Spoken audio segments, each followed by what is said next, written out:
Testing audio, 1, 2, 1, 2, 3, 1, 2, 3, 1, 2, 3. Testing audio, 1, 2, 1, 2.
Audio in the room, 1, 2, 1, 2. Yep.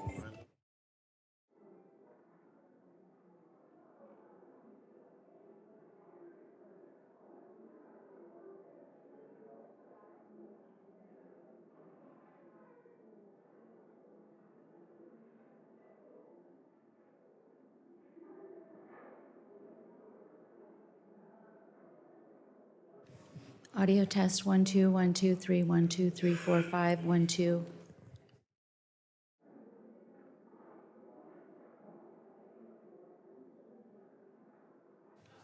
Testing audio, 1, 2, 3, 1, 2.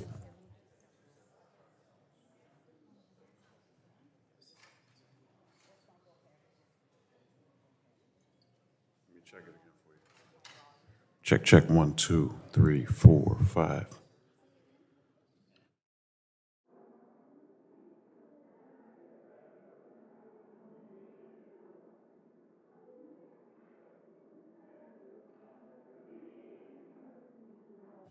Check, 1, 2, 3. You got it?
The subcommittee will come to order. The chair recognizes himself for an opening statement. Good morning and welcome to today's subcommittee hearing on positioning, navigation, and timing, PNT. The global positioning system known as GPS has been the source of PNT for the United States for decades. Originally developed for military use, GPS was opened to civilian aviation by President Ronald Reagan following the 1983 shoot-down of a Korean Airlines passenger jet that had strayed into Soviet airspace. Subsequent Republican and Democrat presidential administrations further expanded access to GPS for civilian applications. Today, GPS is free for civilian use. Most Americans now think of the technology as a service behind their favorite navigational devices and apps. However, GPS has many more applications and has been widely integrated into multiple sectors of our economy. This includes communications and energy infrastructure, the financial sector for transaction authentication, and the transportation sector. GPS is even used to coordinate emergency response and dispatch first responders to incidents more quickly, something we're working to implement nationwide. In natural disasters like Hurricane Helene that affected my state of North Carolina and others, or wildfires in California, precious seconds can save lives.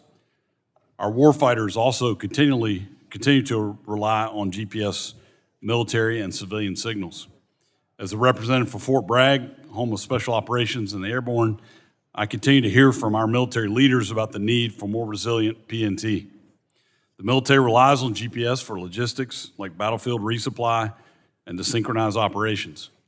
GPS's military signal underpins navigation for military aircraft, vessels, vehicles, and unmanned systems, while also enabling the precise targeting capabilities on which modern military operations depend. While national security experts have long warned us about the potential for jamming and spoofing, this is now very much a reality. Our adversaries frequently disrupt GPS in contested environments. For instance, just 2 weeks ago, a Royal Air Force jet carrying the United Kingdom's defense minister lost its GPS signal as a result of suspected Russian jamming. Space is also becoming more contested. Russia and China have been working to develop space-based weapons that threaten U.S. and ally satellite constellations and space-based services, including GPS. Disruptions to this critical technology put our service members at severe risk. And given its broad adoption throughout our economy, a disruption of GPS also has the potential to halt critical services and commerce. Put simply, a catastrophic failure of GPS as a result of adversary spoofing or jamming would be devastating to our economy. The development and adoption of complementary PNT services is a bipartisan priority. President Trump has been laser focused on this challenge. During his first term, President Trump issued an executive order to direct a comprehensive review of the use of PNT services across the federal government and critical infrastructure, understand its vulnerabilities, and improve resilience. That executive order stood through the Biden administration and remains in place. Work is ongoing between federal agencies in concert with the private sector to test PNT alternatives, including terrestrial-based systems. Federal Communications Commission Chair Carr doubled down on this effort by issuing a notice of inquiry last March to explore the development of complementary systems as backups to GPS. On today's panel, we have a range of experts here to speak on the work that's been done to date to improve GPS resiliency, as well as develop and deploy complementary PNT services that can serve as a backup to GPS. I look forward to also hearing about how this committee can help support these efforts and after years of work, finally move the ball forward on complementary PNT. So thank you to the witnesses for being here today. I really look forward to our discussion. I now recognize the ranking member, the gentlelady from California, for her opening statement. Thank you very much, Mr. Chairman, and I want to welcome the witnesses for being here today. I'm glad we're holding this hearing today on positioning, navigation, and timing solutions, or as we call it, PNT. And I'm encouraged that this remains an area of bipartisan interest. This is a highly technical topic, but it affects Americans in very real ways. GPS is the most common PNT system that we use every single day, and most people don't think about it unless they're using a map. But GPS does a lot more than help us with directions. It's working in the background all day, every day. GPS helps keep your internet running, your payments moving, and your bank account safer from fraud. It helps keep first responders find you when you call 911. It helps planes and vehicles move safely, and it helps farmers, utilities, and businesses operate with precision. GPS has transformed our daily life to the point where it's hard to imagine a world without it. But that success also means we've become deeply reliant, and that creates real questions for Congress. What happens if GPS is jammed, spoofed, or attacked? What systems are the most vulnerable? What backup solutions are available today, and which are mature, scalable, and ready to support critical infrastructure? And where do we still have gaps? That's why this hearing matters. A serious attack on GPS could be catastrophic and cause billions of dollars of damage. It could shut down communications networks, emergency responses, aviation, energy systems, agriculture, and the movement of goods across this country. And there's no single GPS alternative that can do it all. So we need to understand the full range of PNT technologies available that can help keep essential services operating when GPS is unavailable or unreliable. Some of that work is already underway. Our Air Force and Space Force are working to modernize GPS to make it more secure, more resistant to jamming, and better prepared for today's threats. Local broadcasters in cities like Sacramento are already offering a glimpse of what GPS alternatives could look like. Through the rollout of ATSC 3.0, Next-Gen TV, local TV towers can help determine a user's location if GPS falls short. We'll also hear from NextNav, which has developed a technology that can provide vertical location information, helping identify what floor someone is on a high-rise building. And we'll hear from witnesses that have thought seriously about how we safely integrate these technologies. These examples make one thing clear: reliable backup PNT can strengthen national security, support innovation, and serve the public. But we must vet each technology carefully. It has to be proven, tested, and shown not to harm public safety, consumers, and critical services. The FCC and other federal agencies must be the guardrails in this process. They must follow the facts, insist on sound science, and make sure public safety is not treated as an afterthought. The stakes are too high to cut corners. I look forward to hearing from my witnesses on how we can make GPS more resilient, where our PNT capabilities stand, what risks deserve the most attention, and how Congress can support innovation, reliability, and resilience in this critical space. And with that, I yield back. Thank you. I now recognize the chairman of the full committee, the gentleman from Kentucky, for 5 minutes for his opening statement. Thank you, Chairman Hudson. Thank you for holding this hearing on the important topic. GPS provides positioning, navigation, and timing PNT services to most sectors of the economy and is integrated into our daily lives beyond just navigation apps and devices. While experts have been sounding the alarm about the vulnerabilities of GPS for decades, we are now witnessing the consequences of our delay play out in real time. Overseas, our adversaries are actively jamming and spoofing GPS in conflict zones, putting our service members at even greater risk. A disruption to GPS here at home has the potential to be catastrophic for the economy and impacted hundreds of millions of Americans. We need to improve the resiliency of GPS. The good news is that multiple complementary PNT solutions are being tested and deployed by the private sector. I look forward to hearing about some of these solutions today. PNT systems include GPS, rely on spectrum to deliver location and time data.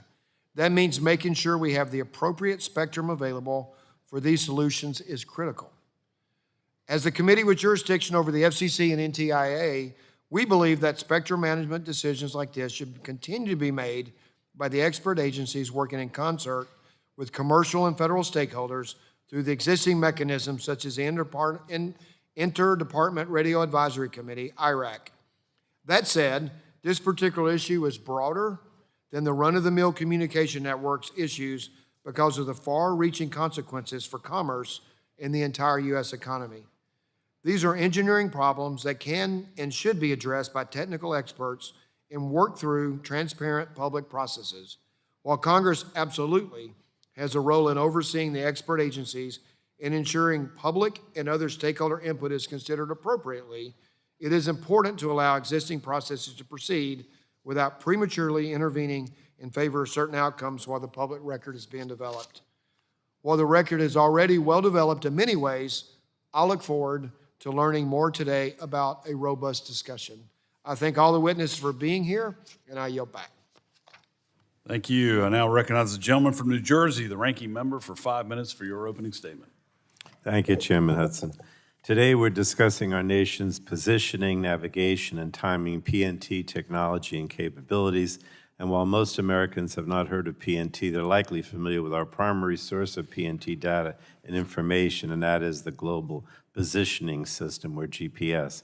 And whether you know it or not, GPS is everywhere, from the Starbucks app, knowing where you are, to our power grid, staying online and on time. Whatever it is, GPS powers it all. And it's not an exaggeration to say that GPS literally helps keep the lights on. But GPS also has made it easier to track someone without them knowing, which raises real privacy concerns. So we have to ensure that going forward, consumer privacy is considered in any future PNT advancements. So GPS was first created by the military in the 1970s and then extended to civilian and commercial use in the 1980s.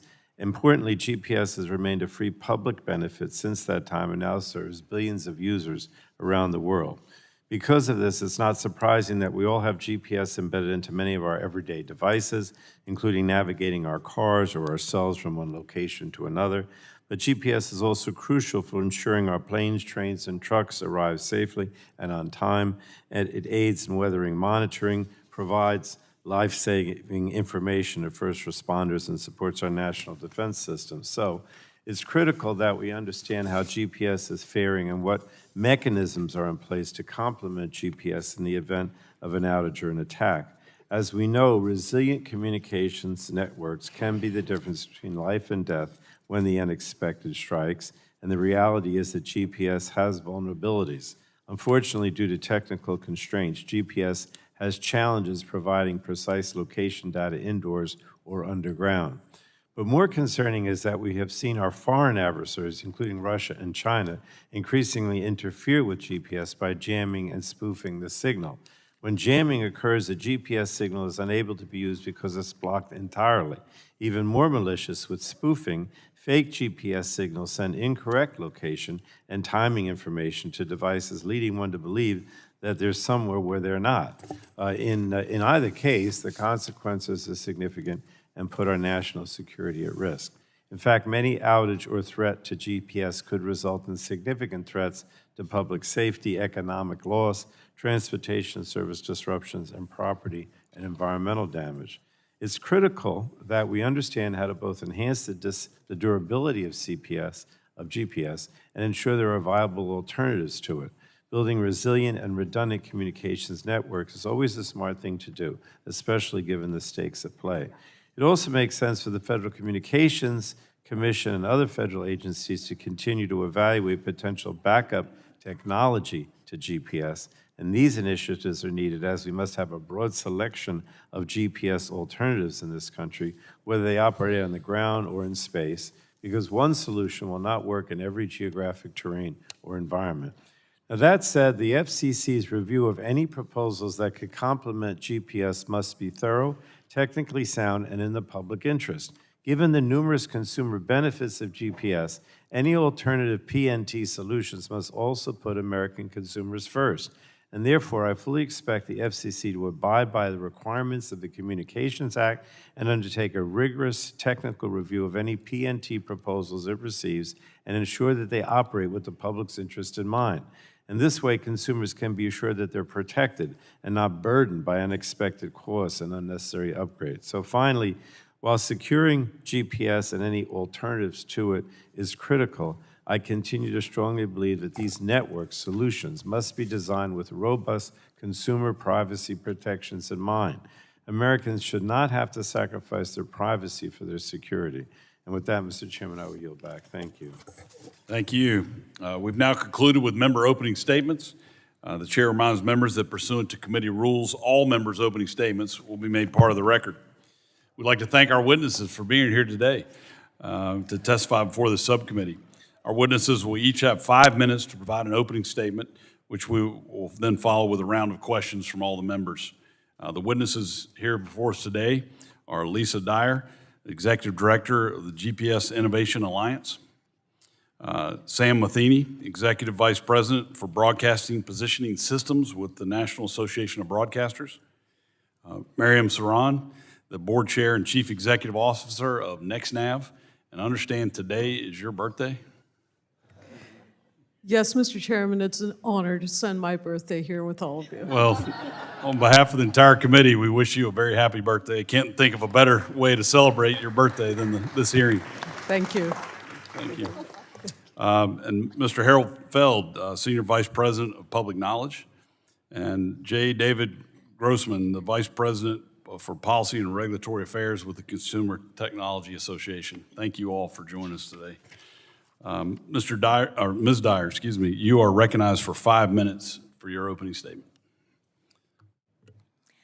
Chairman Hudson, Ranking Member Matsui, Chairman Guthrie, and Ranking Member Pallone, and distinguished members of the subcommittee, thank you for the opportunity to testify today about P&T technologies and services in the United States.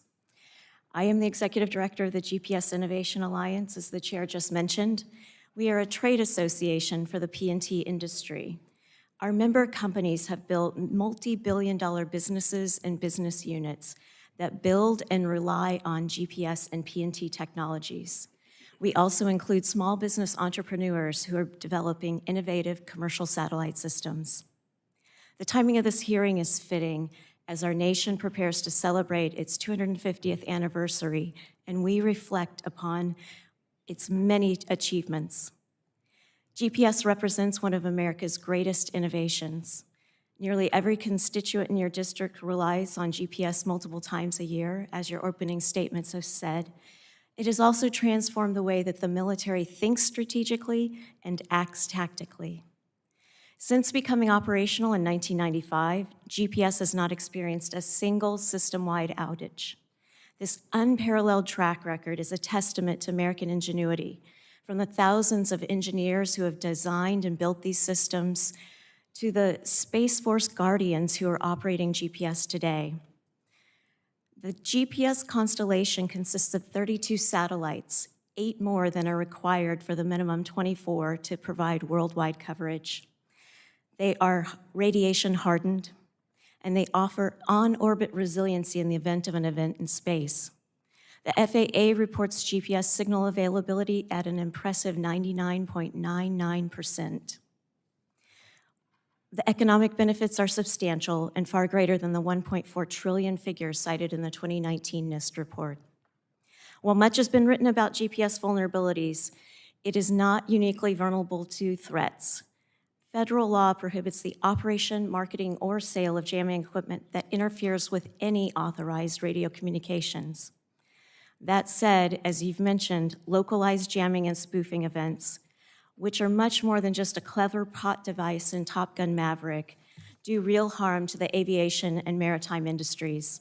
The FCC and the whole of government must dedicate resources to resolving these events. GPS is ripe for rapid modernization. 8 of the 32 satellites are operating on a single string, meaning they're one failure away from becoming non-operational. The ground station is undergoing a critical new software upgrade following the Space Force's April 2026 decision to cancel an overdue program. This represents a real opportunity to rapidly modernize GPS and take a comprehensive approach to integrating commercial satellite P&T systems into military operations. I'd like to raise 2 points that I believe deserve more attention in the what's next in P&T discussions. As previously mentioned, technical rigor is essential. Federal spectrum decisions must be grounded in critical technical detail and protect incumbents from harmful interference. Cost-benefit analyses are essential, and low-cost alternatives, including process changes, should always be considered. Second, and I know this sounds entirely unexciting, but definitions matter. Terms like complementary, alternative, resilient, and backup are used interchangeably. A standard lexicon will help Congress, federal agencies, and industry determine whether we have a problem, and if so, identify solutions quickly. GPSIA uses the word complementary deliberately. No system truly replaces GPS in the highly unlikely event that 24 or 32 satellites will be unable to transmit signals. The good news is that several complements are already in use, as a 2021 DHS report noted, each with advantages and disadvantages. NTIA also provided a very valuable inventory in the FCC's Notice of Inquiry on P&T. Congress has a long history of involvement in P&T, and GPSIA urges your continued engagement. GPS in today's operational complements are real systems that Americans' daily lives and livelihoods depend on. The space-based P&T industry alone includes more than 850 suppliers across the United States, more than 275 of which are small businesses whose P&T capabilities go unheralded, and they operate in 45 states. They are vital contributors to America's P&T achievements. I look forward to your questions. Thank you. Mr. Matheny, you're recognized for 5 minutes for your opening statement. Good morning, Chairman Hudson, Ranking Member Matsui, and members of the subcommittee. My name is Sam Matheny, and I serve as Chief Executive Officer of Merkit Solutions. Prior to this new role, I spent 12 years as Chief Technology Officer at the National Association of Broadcasters. I'm grateful for the opportunity to testify today and on the urgent need for resilient alternatives and complements to the global positioning system. This week, NAB announced the launch of Merkit Solutions, an independent company whose mission is to deploy the Broadcast Positioning System, or BPS, as the primary complementary P&T solution to enhance national and economic security. BPS is a patented terrestrial timing and positioning technology that leverages existing high-power broadcast infrastructure and licensed spectrum already covering the United States. BPS was first conceived by my team at NAB in 2021, and you can think of it as the terrestrial equivalent of GPS. Our nation's economy and national security increasingly depend upon precise timing and positioning services delivered by GPS. Yet the United States has become dangerously overdependent on a single contested signal from space that remains vulnerable to jamming, spoofing, cyber attacks, and natural disruption. These risks endanger virtually every American critical infrastructure sector, including energy, telecommunications, data centers, and financial services, where a disruption to precision time can trigger grid instability, network outages, and lost transactions. BPS has been designed to address this more than $1 billion a day economic and national security risk by using our country's extensive existing broadcast infrastructure to serve as a reliable and equally effective terrestrial complement to GPS. BPS offers several advantages. First, the infrastructure is already in place. America's local broadcasters currently operate resilient transmission facilities in every corner of the country. Second, BPS signals are transmitted at high power from tall towers in diverse locations. This makes BPS very difficult to jam or spoof at scale. This is unlike GPS signals, which operate on a relatively narrow band of spectrum and are weak when received on Earth, making local interference easier. Third, BPS uses existing licensed spectrum. Fourth, BPS supports unlimited simultaneous users. This means no bottlenecks, which is essential for emergency and critical infrastructure applications. Finally, BPS is independent of GPS and other global navigation satellite systems, functioning even when GPS is compromised. Beyond serving as a backup, this means BPS can be used to monitor the health of GPS.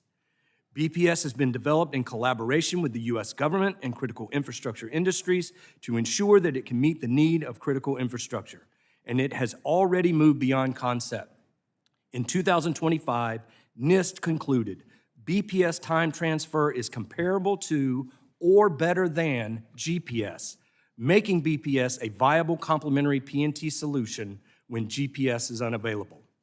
Last year, the Department of Transportation awarded NAB a contract to deploy a BPS field trial with critical infrastructure partner Dominion Energy. BPS has been installed at one of the largest substations on the East Coast, and this trial has yielded impressive results thus far. BPS can strengthen national resilience, but speed and scale will require coordinated policy support. Congress can help in 3 practical ways. First, Congress should help accelerate BPS installation and operations through funding for traceable time, station hardware, calibration, ongoing network operations, and monitoring. Second, Congress should support and work with the administration to help designate a lead agency to expedite the activation of BPS and other complements to GPS. Finally, Congress should encourage the Federal Communications Commission to complete the important work it has already initiated on ATSC 3.0. In addition to the significant benefits to television viewers, including upgraded picture and sound and better emergency alerting, the full benefits of BPS cannot be harnessed until the FCC completes its work on the ATSC 3.0 transition. In conclusion, broadcasters have always served communities in moments of need. Through BPS, that public service can extend directly to protecting our critical infrastructure and enhancing our national security. Thank you again for the opportunity to testify today. I look forward to answering your questions. Thank you. Ms. Haran, you are recognized for 5 minutes for an opening statement. Good morning, Chairman Hudson, Ranking Member Matsui, Chairman Guthrie, Ranking Member Pallone, and members of the subcommittee. Thank you for the opportunity to appear today. My name is Mariam Sarand, and I serve as CEO and board chair of NextNav. I've spent nearly 3 decades in the wireless industry in senior technology roles at VMware, Cable Labs, and Dish Network. I've served on the FCC's Technological Advisory Council, on NTIA's Commerce Spectrum Management Advisory Committee, and I serve on CTIA's Board of Directors. I'm grateful for the subcommittee's attention to PNT resiliency and for framing today's hearing around the question of, where are we? That's the right question. It gets to the core of why PNT resiliency is a vital national security, economic, and public safety imperative. PNT is the invisible but essential backbone that much of modern life depends on. Positioning tells you where you are, navigation tells you how to get there, and timing provides a precise common clock that lets independent systems agree on when something happened or must happen, down to the billionth of a second. For most Americans, PNT is just there, like the electricity in our homes. And like electricity, PNT is foundational. When the grid holds through a heat wave and your air conditioning keeps running, PNT keeps the power plants in sync. When a 911 call routes to the nearest dispatcher, PNT locates the caller. When a family on a road trip travels this country, PNT is guiding them along their route.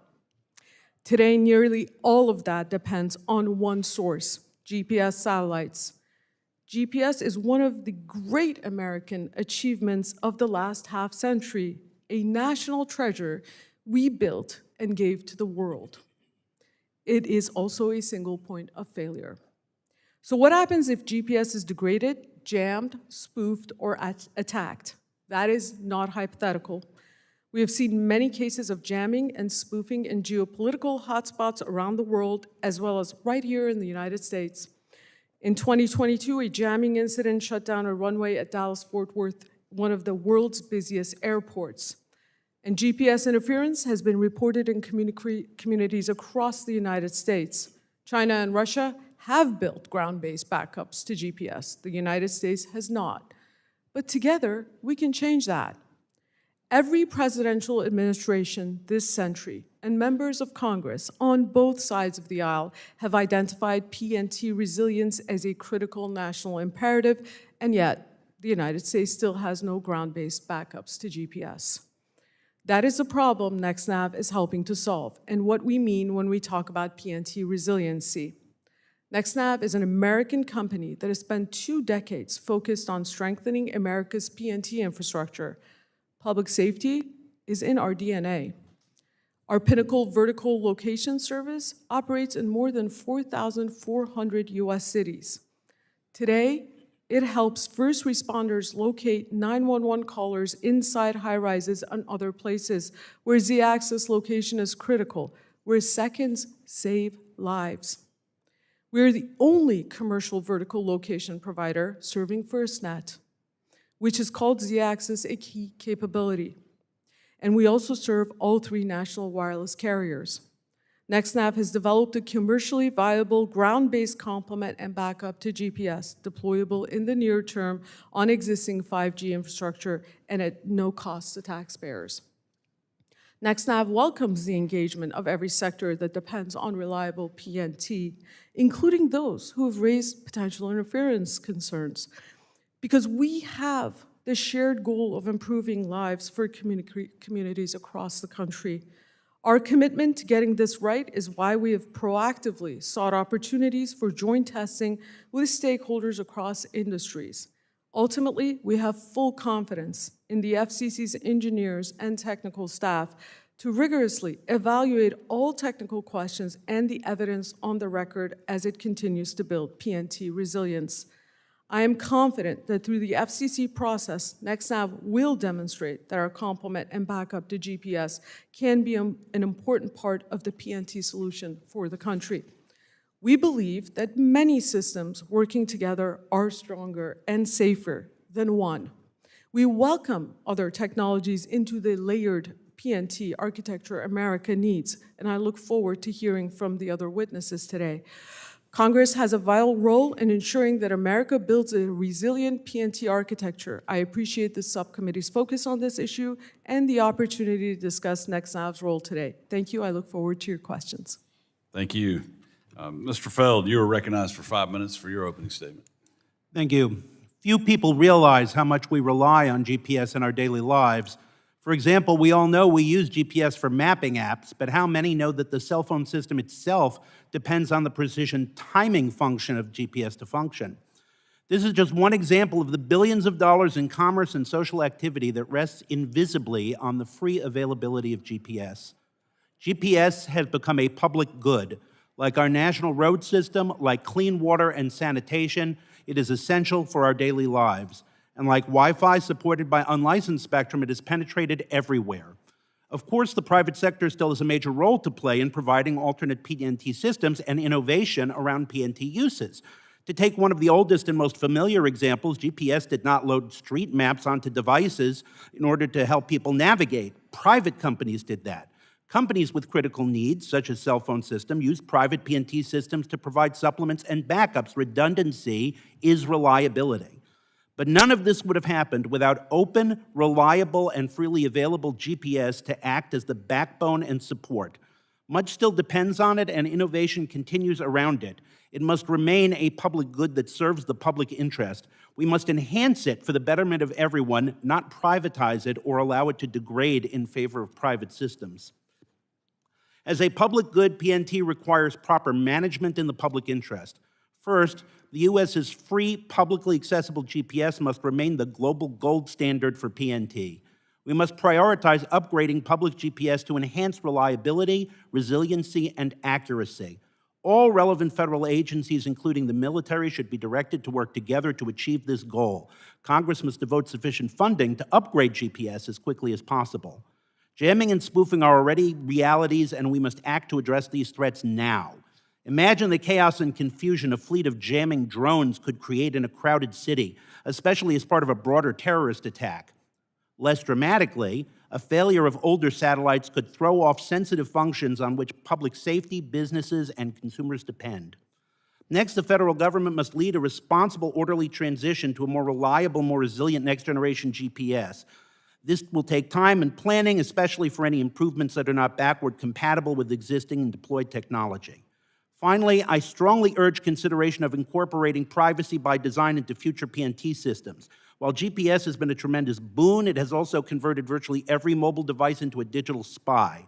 We tend to think of PNT as an engineering question with policy layered on after the fact. Instead, we must make our policy goals system design goals. We would, of course, continue to need strong privacy laws, but if we build a GPS system designed with privacy in mind, it becomes easier to protect privacy by law. Privacy law works better with a system that cannot violate your privacy in the first place. While I would like to end here and just talk about the public interest, I need to address the two potential private proprietary PNT providers invited to this hearing. Unlike other private PNT providers, these systems want something from the government other than money, while claiming to do the taxpayer enormous favors for free. After 25 years in public advocacy, I have learned that the actual scariest words in public policy are, "Hi, I'm from the private sector, and I'm here to help at absolutely no cost to the taxpayer." The broadcast positioning system is a potentially good product, but anyone familiar with the FCC ATSC docket will see that the proposed ATSC transition has raised many complicated and contentious questions. We must not short-circuit the careful consideration needed here in order to rush BPS to market. NextNav offers an even more troubling trade. It wants a multi-billion-dollar infusion of new spectrum rights in the 900 megahertz band, combined with a dramatic change in existing rules, and to have the freedom to wipe out billions of dollars in products and services that consumers, power utilities, public safety responders, the security industry, the aviation industry, retailers, and countless others use every day. For something free, it promises to cost the public a hell of a lot. To conclude, GPS remains one of the most important contributions to the general public and the world. Congress must continue to develop and enhance it as the crown jewel it is, not look to privatize it or abandon it, even as it does the necessary work of facilitating complementary PNT systems. Thank you, and I am happy to answer any questions at this time. Thank you. Mr. Grossman, you're recognized for 5 minutes for your opening statement. Chairman Hudson, Ranking Member Matsui, Chairman Guthrie, Ranking Member Pallone, and members of the subcommittee, thank you for the opportunity to testify today. My name is David Grossman. I'm the Vice President of Policy and Regulatory Affairs at the Consumer Technology Association. As North America's largest technology association, CTA represents over 1,200 companies, more than 80% small businesses and startups. We support an industry responsible for more than 17 million American jobs. We also produce CES, the world's most powerful tech event, which for years has been the launch pad for the latest GPS-enabled technologies, like this one released more than 20 years ago, as well as devices using the lower 900 megahertz band. GPS remains one of the most important technologies our nation has ever developed. It underpins trillions of dollars in economic activity, supports critical infrastructure, powers modern commerce, and provides a strategic advantage for the United States. Protecting and strengthening GPS resilience is both an economic and national security imperative.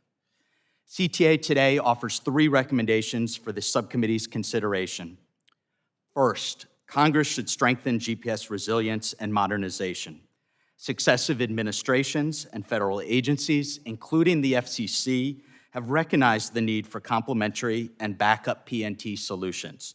At the same time, GPS itself must be modernized. Second, this United States should pursue a market-driven approach to complementary PNT. No single backup solution will meet every need. Some applications may benefit from terrestrial systems, others from satellite-based services, and many will rely on multiple technologies. Government should establish objectives, not mandate solutions for devices or industries. America's innovation advantage comes from competition and private sector investment. Third, policymakers must protect the lower 900 megahertz band. CTA opposes proposals that would disrupt the operating environment for the hundreds of millions of licensed and unlicensed devices already using this spectrum. It's also worth recognizing current uses for this innovation band. Unlike, as some have suggested, the lower 900 megahertz band is not underutilized. First responders use it for critical applications like man-down systems and wildfire sensing.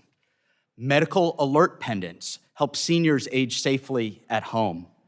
And the band is essential for wireless alarm systems, motion detectors, smoke alarms, and smart locks. Retailers use RFID systems to manage inventory. Utilities use the band to remotely monitor and manage critical infrastructure. And electronic tolling systems use the band to reduce congestion and provide needed funding for roads. The lower 900 megahertz band enables farmers to improve yields and conserve water. Even the US military depends on the band for logistics tracking. These technologies represent decades of investment, hundreds of millions of dollars of deployed devices, and billions of dollars in economic activity. Many of these systems were specifically designed around the unique characteristics of this spectrum and would be expensive and challenging, if not impossible, to replace. Reconfiguring this band could introduce harmful interference and impose significant costs for the consumers and businesses that depend on these technologies every day. We do not have to sacrifice the success of the lower 900 megahertz band to improve GPS resilience. Numerous complementary PNT technologies are already available. America can strengthen GPS resilience while preserving the innovation ecosystem that powers so much of our economy. Congress should continue supporting GPS modernization, encourage a diverse and competitive marketplace for complementary PNT technologies, and protect existing spectrum users from harmful interference. The United States became the global leader in GPS by combining technological innovation with smart policy.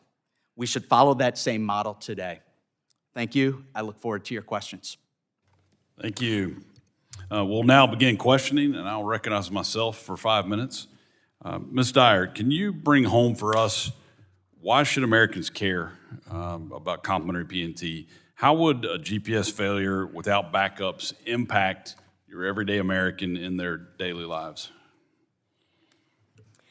Thank you, Congressman, for the question. I think one point is that the risk of failure of the system writ large is a little bit overstated. We have 32 satellites on orbit, and there are plenty of satellites that would still, if God forbid something happened, would still continue to operate. The localized jamming and spoofing capabilities that are impacting the aviation and maritime industries and Americans living along the southern border, those are localized events, and the focus should be on the bad actors and stopping the bad actors as opposed to the focus on GPS. Why people should care? It is an incredible achievement, as many of us have said up here, just how much ease it brings to our lives. I have a lovely 2009 Atlas in my car still. It was given to me by a dear uncle, but it is so amazing to be able to pull out and navigate. I like being able to take transactions on my phones. I like knowing that our military has the top-of-line technology to protect us overseas and to protect themselves overseas. Great, thank you for that.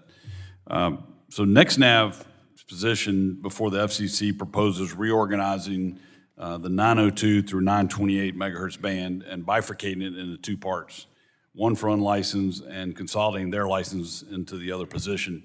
Mr. Grossman, I've heard from stakeholders and heard in your testimony, but the stakeholders who currently operate in the band about their concerns with this proposal. Could you walk us through how unlicensed users operate in that band, and could you help us understand the technical reasons behind unlicensed users' stated need for access to the full 902 through 928 megahertz band? Thank you for that great question, Mr. Chairman. The reason that the lower 900 megahertz band is the incredible innovation story that it is not an accident. It is a result of deliberate decisions made by the FCC, starting as early as 1989 and 1990, which first authorized that band for unlicensed use. Many of us will remember in the mid-1990s, cordless phones using the 900 megahertz band. And in the mid-1990s, the LMS band was authorized. And to specifically your question around how unlicensed devices are able to operate with LMS users and licensed users, again, was a deliberate process around providing protections both to the licensed and unlicensed users in the band. And from that, we have seen this incredible innovation ecosystem come about. Many of the stakeholders you heard me speak about in our testimony, and now today, more than hundreds of millions of devices impacting just about every industry across our economy. Thank you for that. And Ms. Saran, I'd like to give you an opportunity to answer the same question from your perspective. Thank you, Mr. Chairman, for that question. NextNav currently holds licenses in the 900 megahertz band that we acquired at auction and also secondary markets. The rules for this band were written in the 90s, exactly when we used dial-up internet, and you heard the phone line when you did that. FCC modernizes its rules as part of its process, and what we are asking for is a modernization of these rules, because if we didn't, then it really hampers technical and innovative advancement. We fully recognize the use of this band in many other capacities.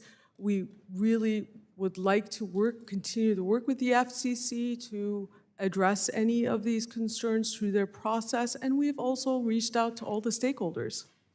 And we will continue to do that to make sure that everybody continues in these very important functions in this band. Thank you for that. I'm down to 30 seconds, and I have a whole bunch of other questions, so I'm going to submit them for the writing and make sure not to take time for my colleagues to ask their questions. So thank you all so much for your testimony, and thank you for your answers today. I'll now recognize the ranking member of the committee, Ms. Matsui, for 5 minutes for your questions. Thank you very much, Mr. Chairman.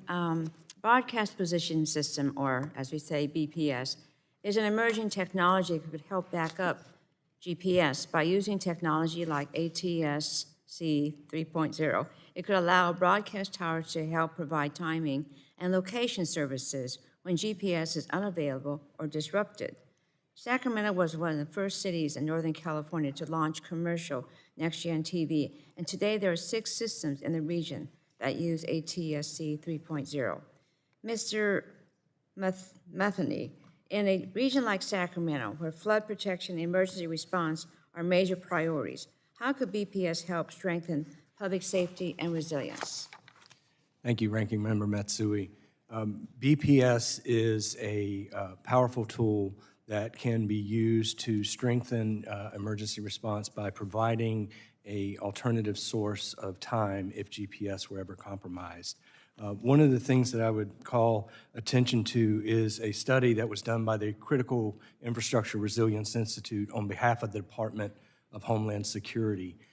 It studies 5G survivability as well as land mobile radio survivability, and it recommends BPS as a solution to provide time if there were ever a disruption of GPS. Okay, thank you. There's been lots of debate concerning NextNav's proposal to reconfigure a 900 megahertz band. The full FCC record speaks to that. Mr. Grossman, Mr. Feld, and Ms. Dyer, all your organizations filed comments opposing NextNav's proposal. Could you 3 please give a quick yes or no to the following questions? Does your organization believe that NextNav's proposal raises interference concerns with current users of the 900 megahertz band? Ms. Dyer? Yes. Mr. Feld? Hell yes. Mr. Grossman? Yes. Okay, does your organization believe that NextNav had adequately addressed those interference concerns with technical reports at the FCC? Once No. again, Ms. Dyer, No. Ms. Feld, Mr. Feld, and Mr. Grossman. Hell no. Okay. No. Okay, the FCC needs to demonstrate to the public before it moves forward on any proposal in 900 megahertz that will not harm public safety, consumers, small businesses, or the flood warning infrastructure that stands between American communities and disaster. I've worked for years to strengthen consumer privacy and make sure new technologies are built around people's safety and trust. Mr. Feld, how do we make sure new PNT systems improve safety and reliability without creating new ways for bad actors to track people without proper safeguards? We need to, first of all, establish that this is a system requirement and not something that is nice to have. the problems with GPS right now are in part a result of nobody thought of consequences when we developed the system in this regard. The second, I would argue, is we need to have standards and certifications, whether voluntary or mandatory, I'd prefer mandatory, developed by NIST and others, for the systems, which would guarantee a particular level of privacy by design. The basic rules for privacy by design: don't collect more information than you have to, don't store it longer than you have to, and do your best to keep it from being traceable back to any particular individual. Okay, thank you. GPS works nationwide and globally, including rural areas on the water and in places without nearby cell towers. Ms. Soren, NextNav has described its proposal as a complementary and backup system for GPS. Critics have argued that your system will be most effective in areas where sufficient 5G infrastructure already exists, but less effective in rural or remote areas. How do you respond to that concern?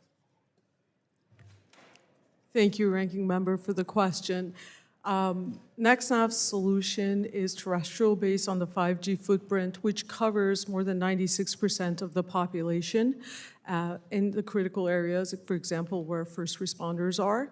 But also NextNav has always said that PNT backup needs to be a system of systems. It needs to be a multi-layered architecture. It needs to have the other technologies. It needs to have satellite resiliency also for rural areas that this 96% of the population does not cover. Okay, thank you very much, and looks like I'm running out of time, so. Gentlelady yields back. Chair recognizes the chairman of the full committee, Mr. Guthrie, for 5 minutes to ask your questions. Thank you, Mr. Chair, and thank all of you for being here. And, you know, this committee has jurisdiction over spectrum policy, and I have personally worked on spectrum policy over the many years, particularly with my good friend from California, Ms. Matsui. And I've seen how spectrum policy has grown more contentious due to the diminishing amount of available bands for both licensed and unlicensed users and the greater density of incumbent users.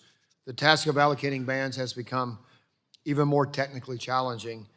And I want to set up, I think we all agree, if you can say if you disagree with me on this, I won't go down and make everybody answer, but that the FCC and the NTIA are the expert agencies with the technical expertise and statutory authority over spectrum management decisions. And also I think we all agree that the FCC should consider public, commercial stakeholders, including both licensed and unlicensed users, and the federal agency input as it decides spectrum policy and other items before the commission. So I guess my question I'd like for each of you to answer, to get to, is with the FCC and the NTIA having the technical ability and having to take all into account, should Congress make technical decisions about spectrum policy through the appropriations process? And Ms. Dyer, you can go first.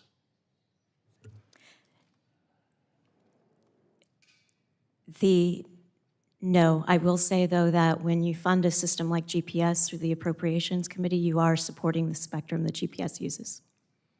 Okay. Mr. No. Mount? No. No.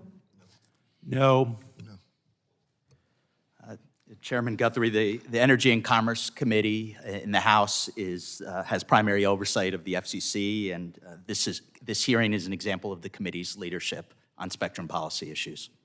So you think that through the appropriations process we should regulate spectrum? The problem is that we have challenges on spectrum in a lot of ways. We had a lot of work on the Defense Act, on the One Big Beautiful Bill in defense areas and so forth. And so we sit down and work those things out through the process.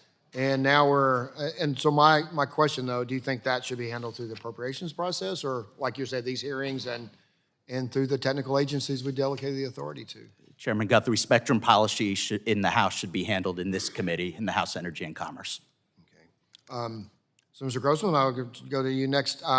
What challenges exist in ensuring that existing systems can take advantage of alternative PNT solutions, and what barriers currently exist to the adoption of these backup signals? Thank you for that question, Mr. Chairman.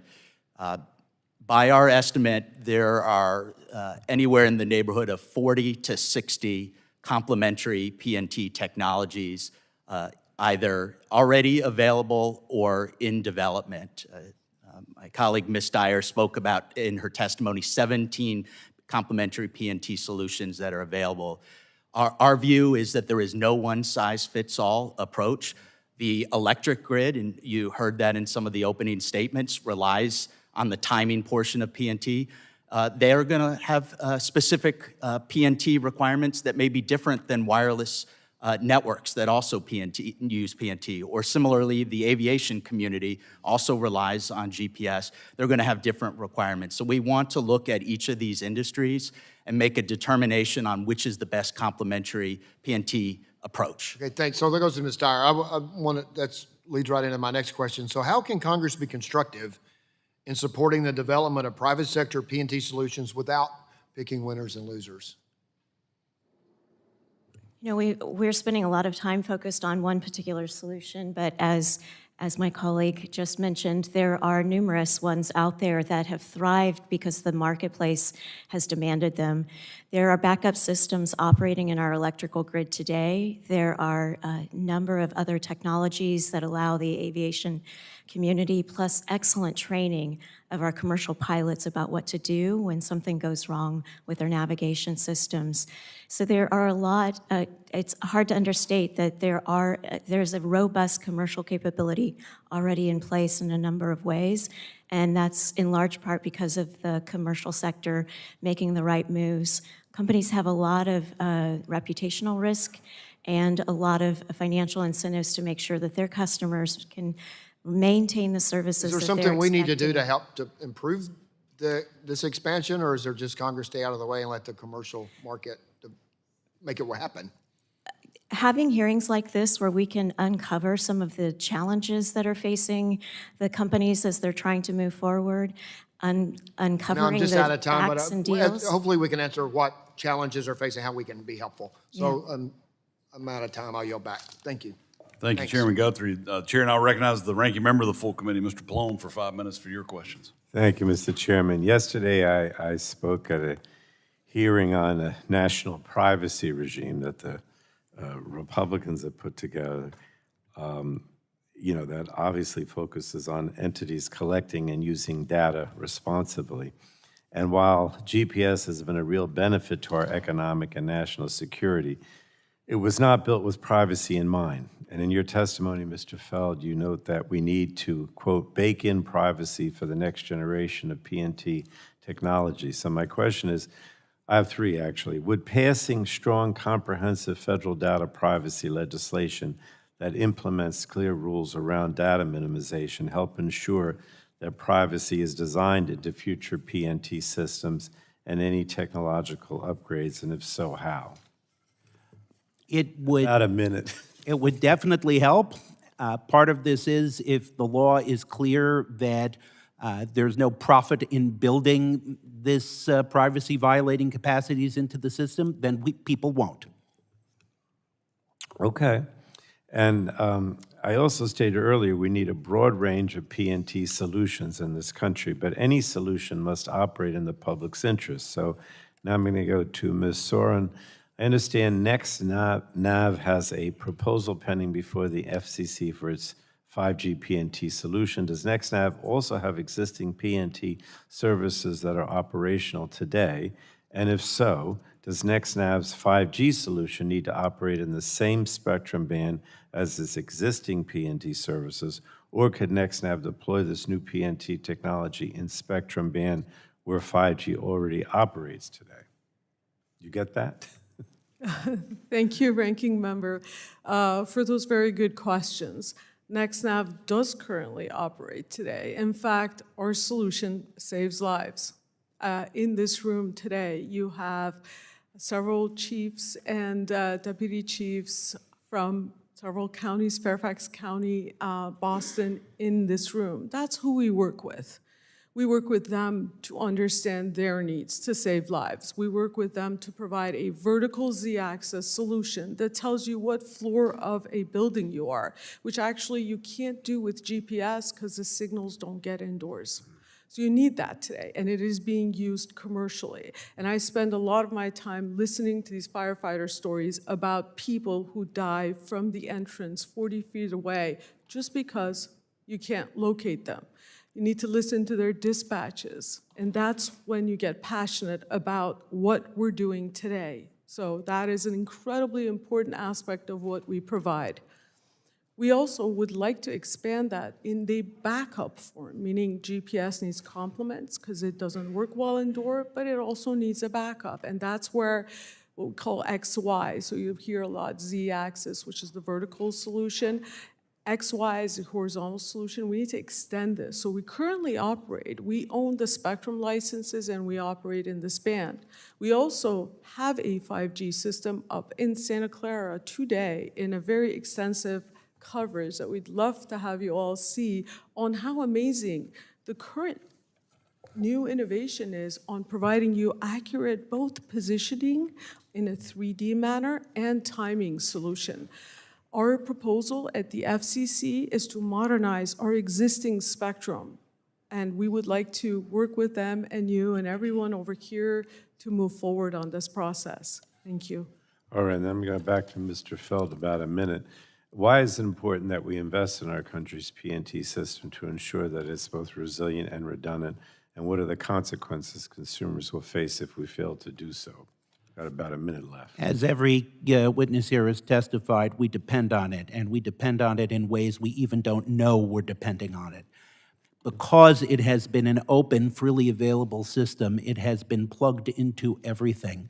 We cannot allow this to degenerate. We cannot allow this to be shifted to a private sector approach only, but as others have also mentioned, because individual industries and individual locations have particular needs, there is tremendous value in having private sector PNT alternatives available for backup, for resiliency, and that address the local environment and needs.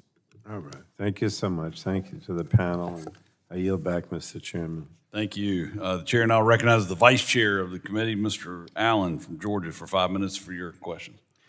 Thank you, Chairman Hudson, for holding this hearing. I thank the witnesses for testifying and being here today to share your expertise on this important subject we're talking about today. Like in Chairman Hudson's home state of North Carolina, Hurricane Helene wreaked havoc in Georgia's 12th district. Mrs. Dyer, could you talk about the importance of GPS and PNT broadly to our first responders? Absolutely. Thank you for the question. GPS actually has an advantage over terrestrial-based systems in man-made natural disasters, such as the tragic hurricane that went through your area, as well as the Maui wildfires and the California wildfires. It wiped out the terrestrial infrastructure in those areas, and it's taken a long time to rebuild that.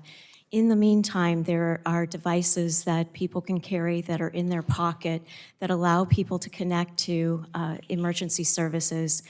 When cellular towers are down, there are capabilities where you can use those devices and connect with a satellite, and it will send your GPS location back to call centers, who will then dispatch emergency services to where you're locating.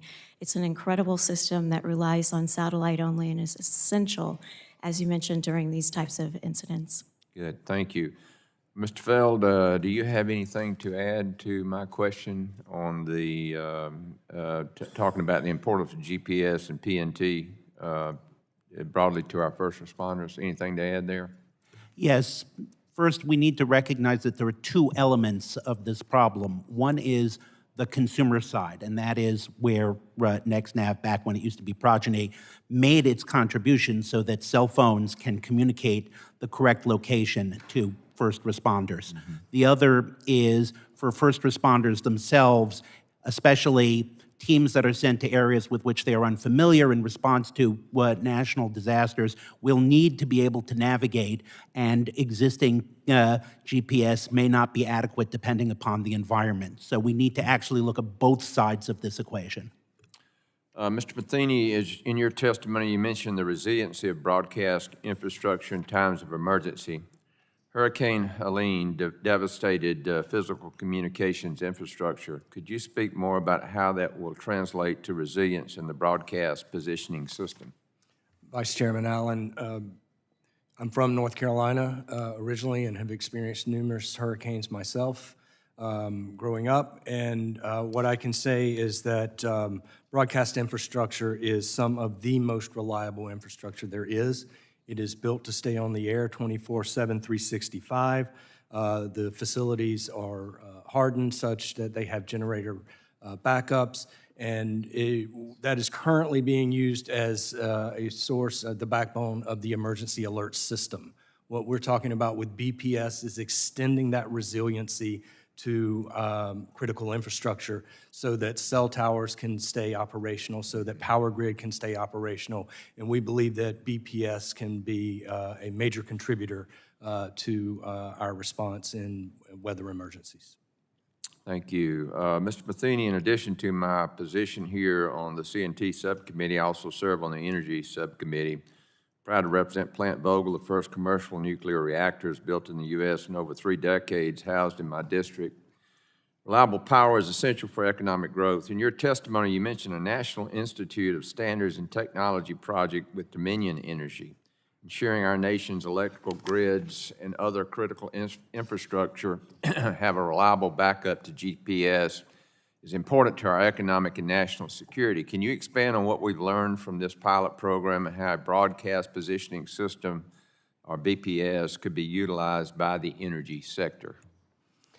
Thank you for that question, Vice Chairman Allen.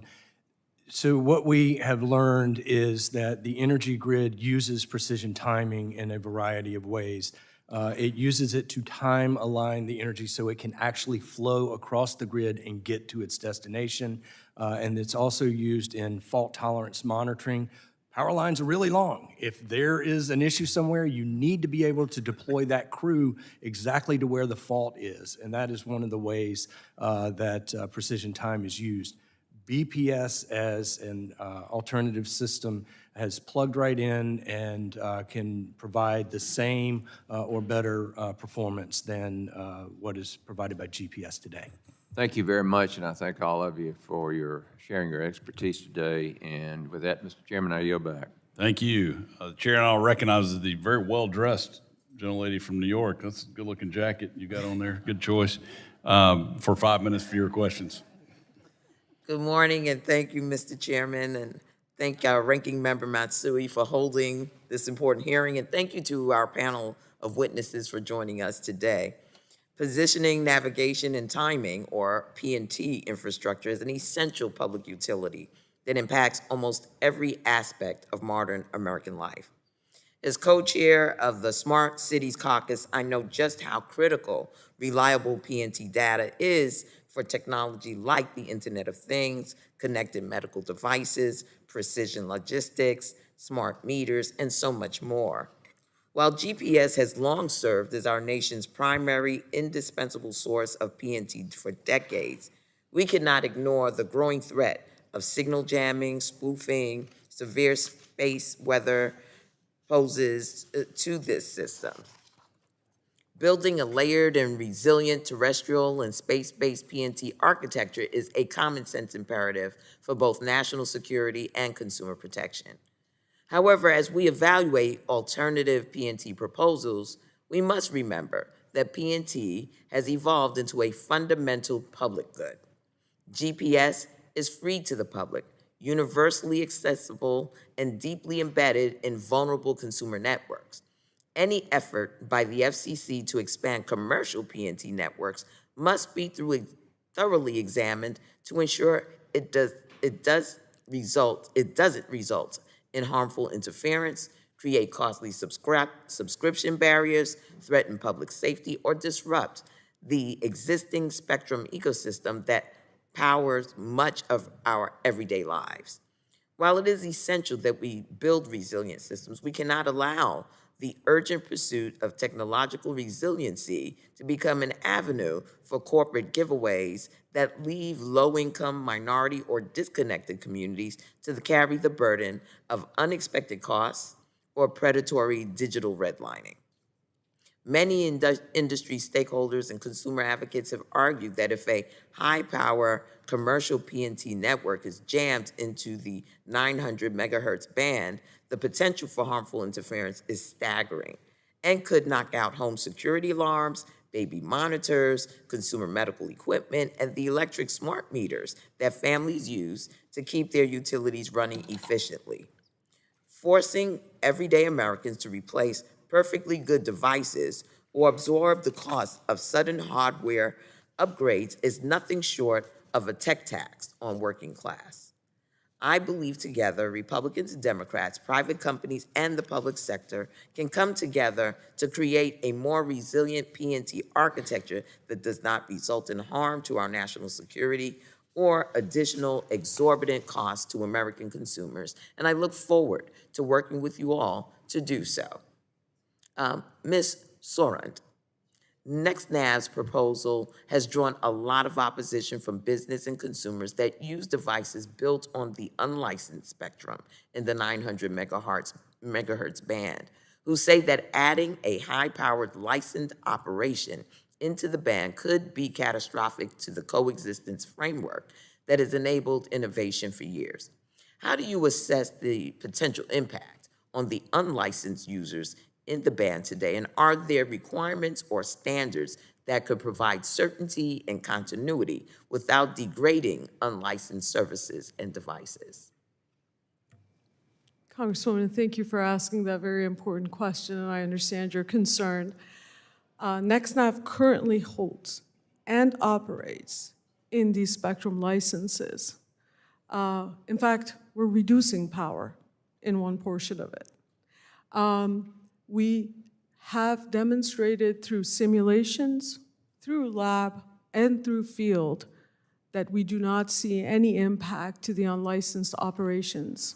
We currently have a live network in Santa Clara, and we also have existing network across the country, and we have not heard a single complaint of interference. We will continue to work with the FCC, and I think that is the agency that for over decades has listened to concerns on every side, because we believe these other operations are very important as well. And the FCC staff and engineers are the experts who will look at our very solid, and I'm an engineer, by the way, very solid record that we've put on there, fact-based, engineering-based, and operational-based. And they will also listen and hear from the other side on their technical data and fact-based arguments, and we believe in their process to make a decision. Very well. I yield back, Mr. Chairman. Thank you. Chair, now recognize the gentleman from Ohio, Representative Latta, for 5 minutes to ask your questions. Well, thanks, Mr. Chairman. Thanks to our witnesses for being here today. Ms. Dyer, if I could start my questioning with you. You know, in your testimony, this is good news. It says you have that since 1995, GPS has not experienced a single system-wide outage. That's great news. But the things I worry about are a little bit later in your testimony. You say from 2018 to 2020, China launched its entire third-generation satellites in 3 years, and during that time, the United States has only launched one. And then also, you mentioned this. China's satellites transmit from 2 orbits. What's the advantage or disadvantage? Thank you for that question, Congressman. We are concerned about that as well, that China in 3 years launched an entire third-generation system that is equivalent in some ways, has some advantages to GPS. We are interested in looking at the diversity of orbits. In fact, in our filing to the FCC's Notice of Inquiry, that was one of our standards for what constitutes a complementary P&T system, is that there is a diversity of orbits. And the benefits of that is that if there is a threat in one orbit, you still have P&T systems in another orbit that can continue to transmit signals that everyone relies upon, including your constituents. Well, let me continue on, because you also, with the GPS third and the GPS 3F satellites, especially the 3Fs, you say offer 63 times greater anti-jamming capabilities for military users, but at the same time, they don't offer the same anti-jamming or counter-spoofing capabilities for civil, commercial, or scientific uses. Why not? That's a great question. We wonder that as well, because one of the things about GPS is that there are encrypted signals that come down that are specifically for the military, and the civil and commercial and scientific users use what are called civil signals. There's a misperception that those are two different paths and they only serve those systems each other. Actually, the Defense Department relies heavily on those civil signals because they outsource so much of their logistics work to the aviation and maritime communities, the rail systems, all kinds of different systems. So it's a mystery to us. We submitted recommendations that around the jamming and spoofing incident to Secretaries Hegseth and Duffy, and recommended, that was one of our recommendations, is that they come up with counter-spoofing capabilities for those civil signals. Well, thank you very much. Mr. Grossman, I've worked on the Precision Agriculture Satellite Connectivity Act, which passed this House as part of this year's Farm Bill. And in your testimony, you mentioned the importance of satellites and GPS systems in order for precision agriculture technologies to work. How can we ensure that these technologies are seamless as complementary to PNT systems and backups to GPS are developed and adopted?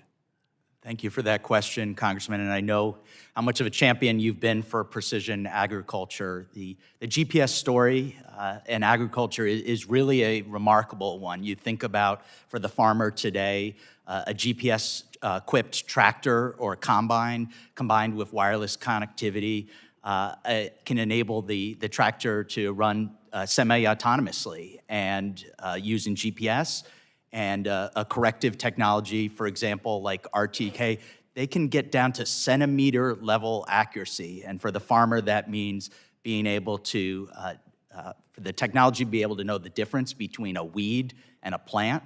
So you're therefore reducing time, saving money, and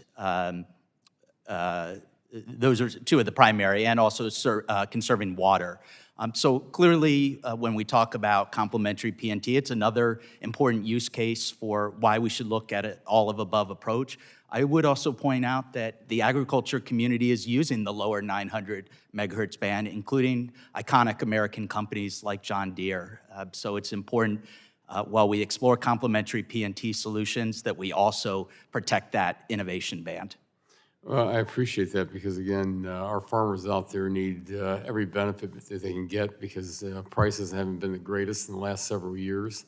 And they get, when you look at the costs of farming, it's tough out there. So my time is about ready to expire, so what I'll do, Mr. Chairman, I'll submit my other questions to our witnesses. So thank you very much, and I yield back. Thank you. The chair now recognizes the representative from California, Mr. Ruiz, for 5 minutes to ask your questions. Thank you, Mr. Chairman. In emergency medicine, getting to emergencies fast to suppress fires, to address a disaster, to transport critically sick patients to emergency rooms is a matter of life or death. Whether it is a bushfire near trailer parks or a farm worker suffering heat stroke miles from the nearest paved road, first responders need to find people quickly. GPS makes all of that possible, but the communities must depend on precise positioning, navigation, and timing. What we call PNT are often the most exposed when those systems fail. Rural areas face GPS jamming and spoofing not as a distant threat, but as a practical hazard. In communities like mine, that danger is compounded by proximity to military training corridors and a geographic reality that cannot be wished away. When GPS fails, there may not be backup technology to catch the fall. Mr. Grossman, my district includes communities that are hours from the nearest major hospital with limited cellular coverage. How would a GPS outage or the jamming or spoofing of GPS signals harm rural emergency responders? And can current complementary PNT technologies aid in situations like these? Thank you for that question, Congressman Ruiz. You've highlighted the inextricable connection between public safety and first responders and having reliable access to PNT. When hospitals are located hours away, as the example you shared, those ambulances transporting the patient, they're relying on PNT to navigate them to the closest hospital and with the quickest route.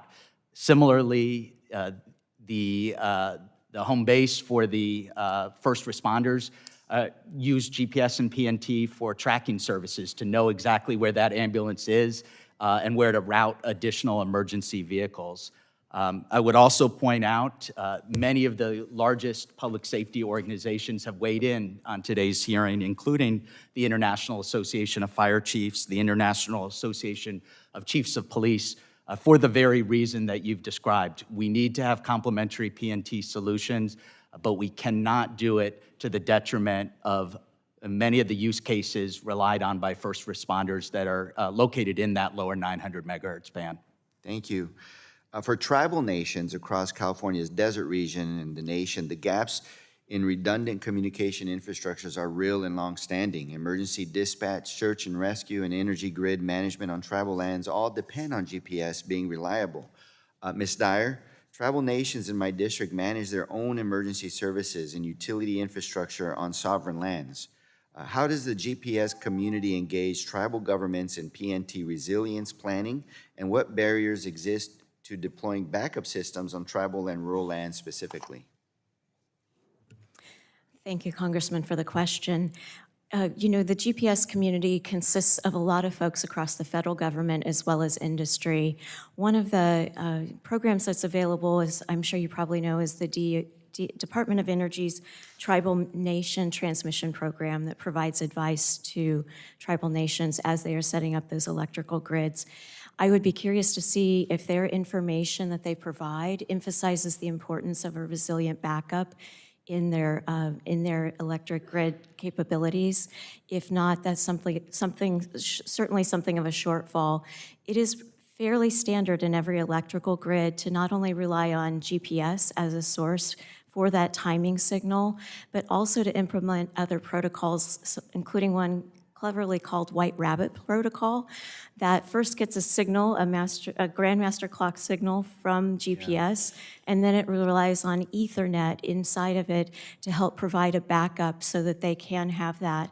Tribal nations should be able to ask a question to make sure that that's in there. Thank you. The Imperial and Coachella Valleys are among the most productive ag regions in the country. GPS-guided precision farming is central to how our growers manage water and maximize yields under extraordinarily difficult conditions. Mr. Feld, precision ag is heavily GPS-dependent, and rural farming operations have limited capacity to transition to backup systems. What would a realistic federal framework look like to help ag and rural users integrate complementary PNT technologies without placing that burden entirely on small operators? I'm going to, unfortunately, have very little time, and I'd love to talk to you about the tribal stuff as well, but the question is, to what extent can we in the United States build into terrestrial such as the E-LORAN system in order to publicly fund alternatives to to satellite GPS for those areas that desperately need it and where private systems are unlikely to deploy. Thank you. Gentleman yields back. The chair now recognizes the representative from Virginia, Mr. Griffith, for 5 minutes to ask your questions. Thank you very much, Mr. Chairman. All right, maybe y'all can help me figure this stuff out. Ms. Dyer, can you talk about lower Earth orbit GPS systems and their differences from traditional GPS systems? And as a part of that, I'm curious, because of the conversation you had with Representative Latta a few minutes ago, I'm curious about what the Chinese 3 levels are, and does that also include, and I assume it does, but does that include low Earth orbit satellite? Thank you for that question. Low Earth orbit PNT systems in the United States are a very healthy economy, actually. Iridium operates the first commercial PNT system in low Earth orbit. They are an incredible company, and they're providing great services in those areas. 2 other companies are right behind them, 2 U.S. companies, one named TrustPoint, and it is differentiating itself in this market by transmitting its signals along C-band as opposed to L-band where GPS is operating, and they expect to start providing services as early as 2027. Another company is called Zona, and Zona is a a company that is putting a signal that's very close to GPS into operation so that it can be easily integrated into existing receivers and devices. So we have a very nice and healthy LEO PNT system in the commercial space. China, to my knowledge, has satellite systems both in geostationary, so ones that are 25 to 30K above the Earth, as well as medium Earth orbit. I am not aware of them having a very robust low Earth orbit PNT capability. All right, so then that raises this question, which everybody else in the room might know, but I don't. Do we have middle Earth, or middle level? We do, okay. We do. That's where So we've got GPS the is. geos, that I knew about in LEO, okay. Yep. Do they have the same, do the low Earth orbit satellites have the same vulnerabilities that the traditional satellites have?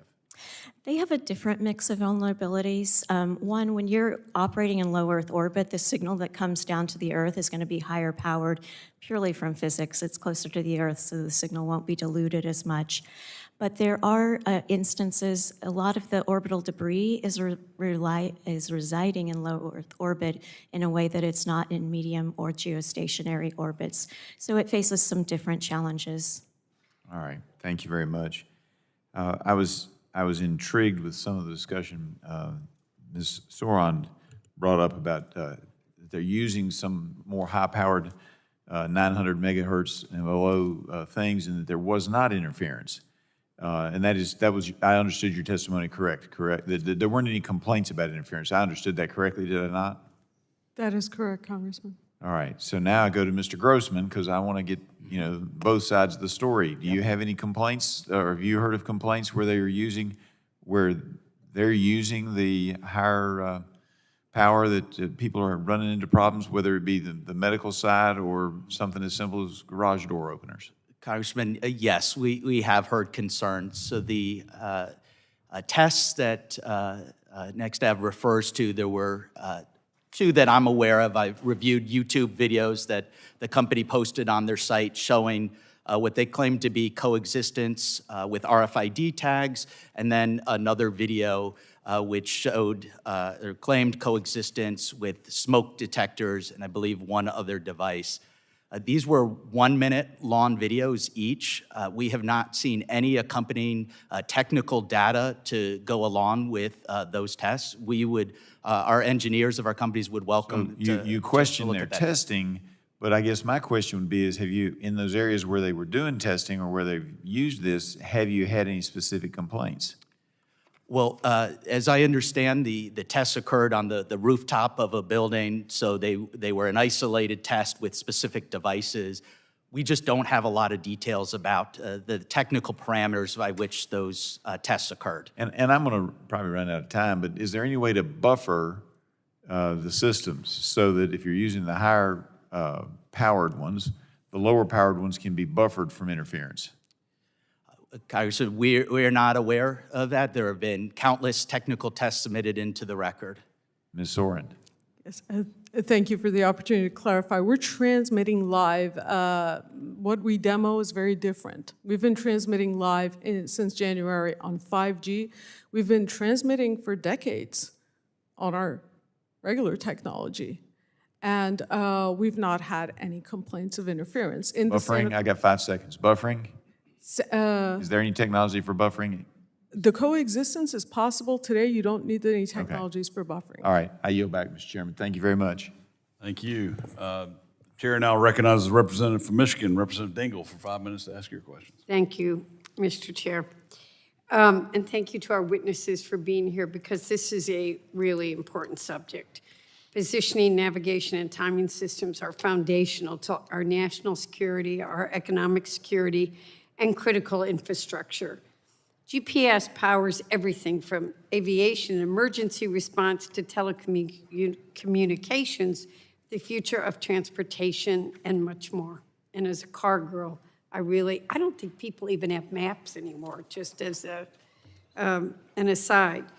But I am concerned. For decades, the United States has led the world in GPS technology, but as GPS disruption, jamming, and spoofing become more common in modern conflict, we have to ensure that our systems are resilient, secure, and reliable.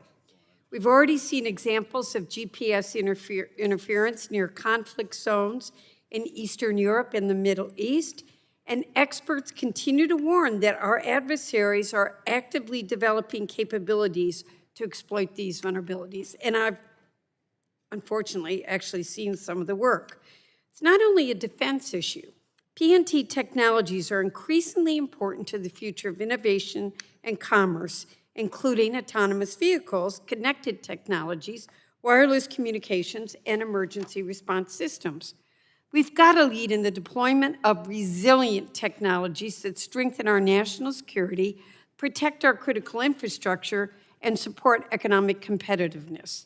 It is important to understand the vulnerabilities facing our current PNT system, the role the government can play and the private sector innovators can play in addressing them, and then what does Congress need to do to help ensure we remain the global leader in secure and resilient PNT technologies.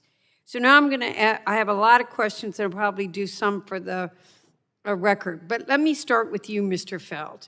What would be the real-world consequences if the United States experienced a significant GPS disruption without sufficient backup capabilities in place? And which sectors would be the most affected? It would be disastrous, and there would be a chain reaction because some systems have backups that will allow them to persist for some time, but everything ultimately coordinates back through GPS as a means of synchronizing all these systems. So first, you would lose, for a lot of consumers, the devices that they rely upon. Then gradually, other systems that have been listed, such as the electrical system, the cell phone networks, would drift off of their existing synchronicity. So it would be bad, and the longer it went on, the more disastrous it would be. So I have another question, but you didn't answer my question about what sectors would be the most impacted.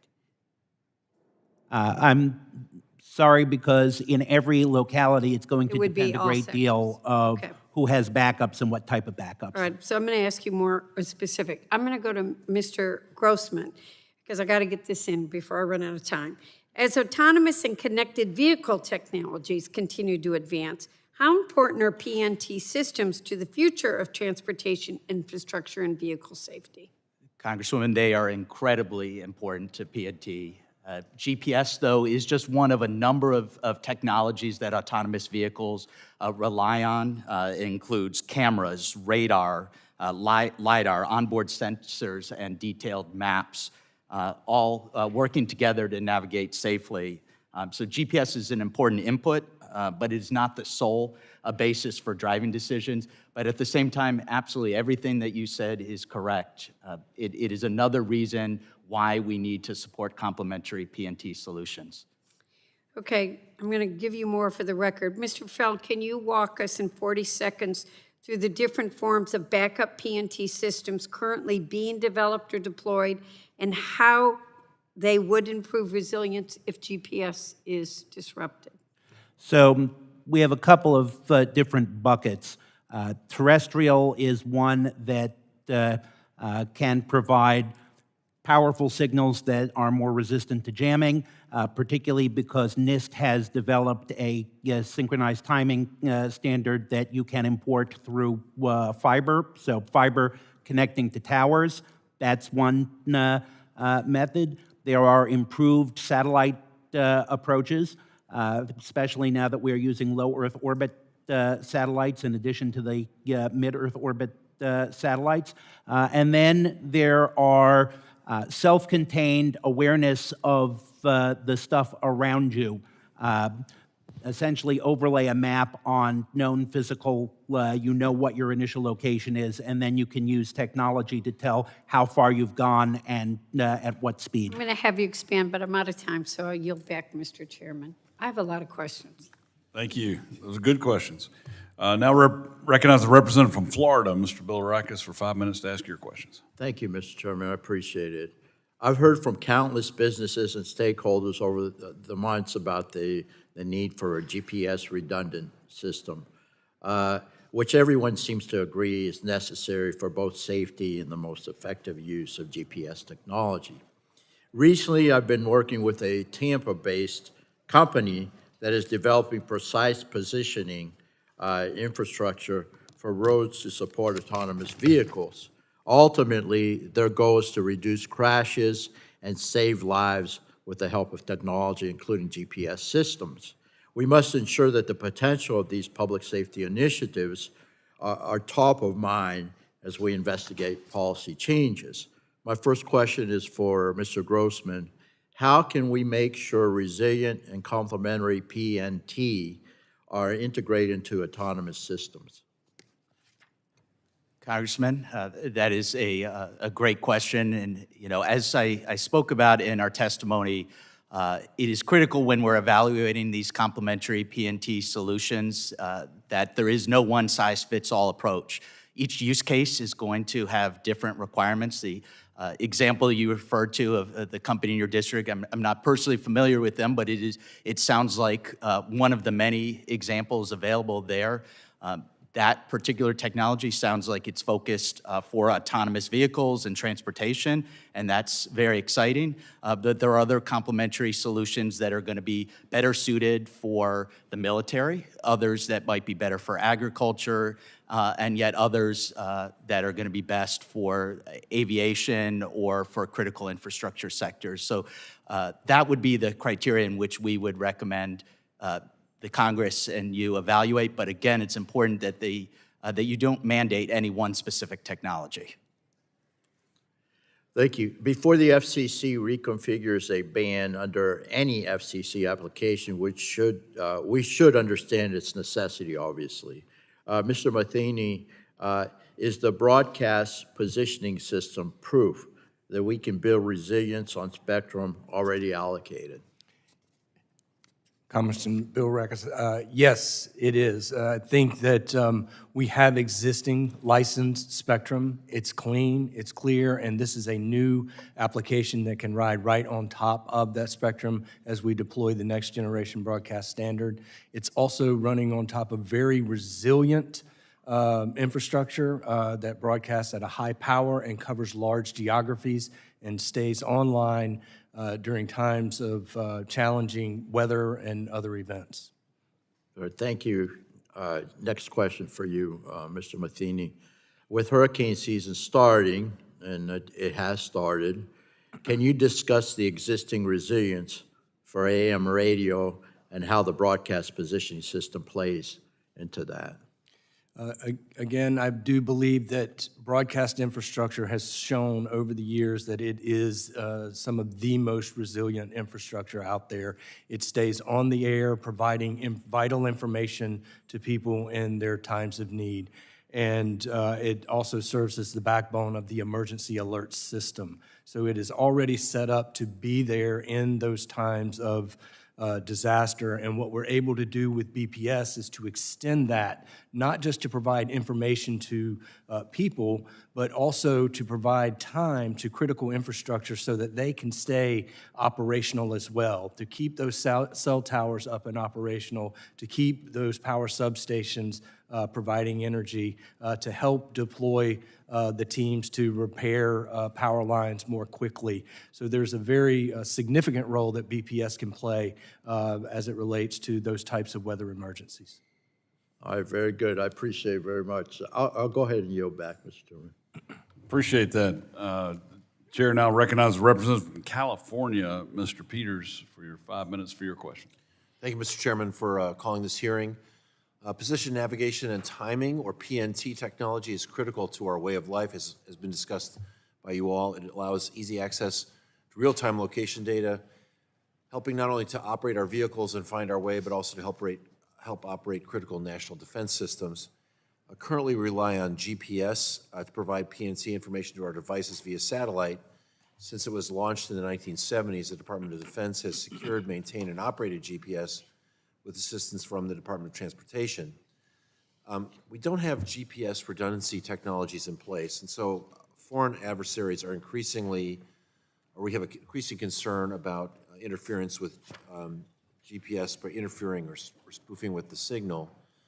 Ms. Dyer, can you tell us how America is particularly at risk from foreign interference with our GPS system currently, and whether Europe is experiencing similar attacks on their Galileo PNT system? Yes, thank you for the question, Congressman. American companies are impacted by the jamming and spoofing that's taking place in Europe, which is occurring not only in conflict zones, but outside of conflict zones, and their governments have spoken up about that.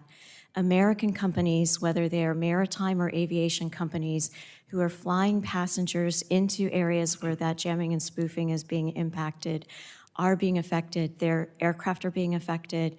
They're needing to reach out to air traffic control to let them know that they've been jammed and spoofed, and that causes problems for them. Sometimes it requires a hard reset, and in some cases, some of the receivers and devices have to be taken out and recalibrated. The good news is our pilots are well trained to respond in those scenarios, but it is an impact on those different forms of transportations, which Americans and the American economy relies on tremendously. That jamming and spoofing is impacting not only Europe's Galileo system, it's impacting China's Baidu and Russia's GLONASS system, Right. their equivalents of GPS. Maybe on that topic, Mr. Grossman, what types of complementary PNT technologies are Europe and other countries examining that would improve resiliency and protect their nation from foreign adversaries, and what might we learn here at this committee from those efforts? Thank you for that question, Congressman. I'll give two examples that I'm familiar with. One, and I believe Ms. Dyer spoke about it earlier, is Iridium's lower Earth orbit satellite network. I believe it's called STL, which has been widely used in Europe and elsewhere in the world for critical infrastructure. And I believe even the European Commission themselves use that as a complementary PNT solution. While not Europe, another example is South Korea. They're using a terrestrial system called E-LORAN as a complement.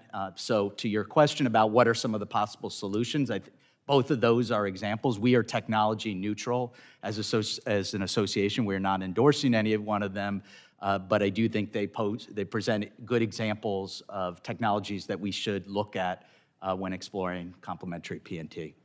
Good, it's good to know. I know we're not here to talk about merits of specific solutions, but I know that there's a concern about the reconfiguration potentially of the lower 900 megahertz band, the spectrum that electric, gas, and water utilities rely on every day to deliver utilities to our communities and support grid reliability, and whether that could disrupt critical energy infrastructure. We know that wireless sensors, monitoring equipment on that band help manage energy use, enable utilities to remotely monitor and manage critical infrastructures, and that the systems improve efficiency, support conservation efforts, and enhance essential service reliability. Mr. Grossman, how can the FCC ensure GPS system reliability while protecting Americans from having to pay higher costs, which I think is a concern that everyone's talking about in this building these days? Congressman, you raised an important point. We can't lose sight of the consumer here, and you highlighted many of the examples of how the utility sector could be impacted. We don't believe that it's a choice that this subcommittee and Congress has to make between promoting GPS resilience and protecting the lower 900 megahertz band. There are numerous options for complementary PNT that don't pose those forms of interference to those critical utility services that you've referenced. Okay, well, I hope we pursue that. I hope that the FCC is able to balance these priorities to give consideration to national security, operational security here and onshore, and cost. And Mr. Chairman, I yield back. Thank you. Thank you very much. The gentleman's time has expired and yields back. The chair now recognizes the gentleman from Georgia's 1st District for 5 minutes for questions. Thank you, Mr. Chairman, and thank all of you for being here. This is obviously a very important subject matter that we need to be paying particular attention to for a number of different reasons, not the least of which is our national security. We all understand that.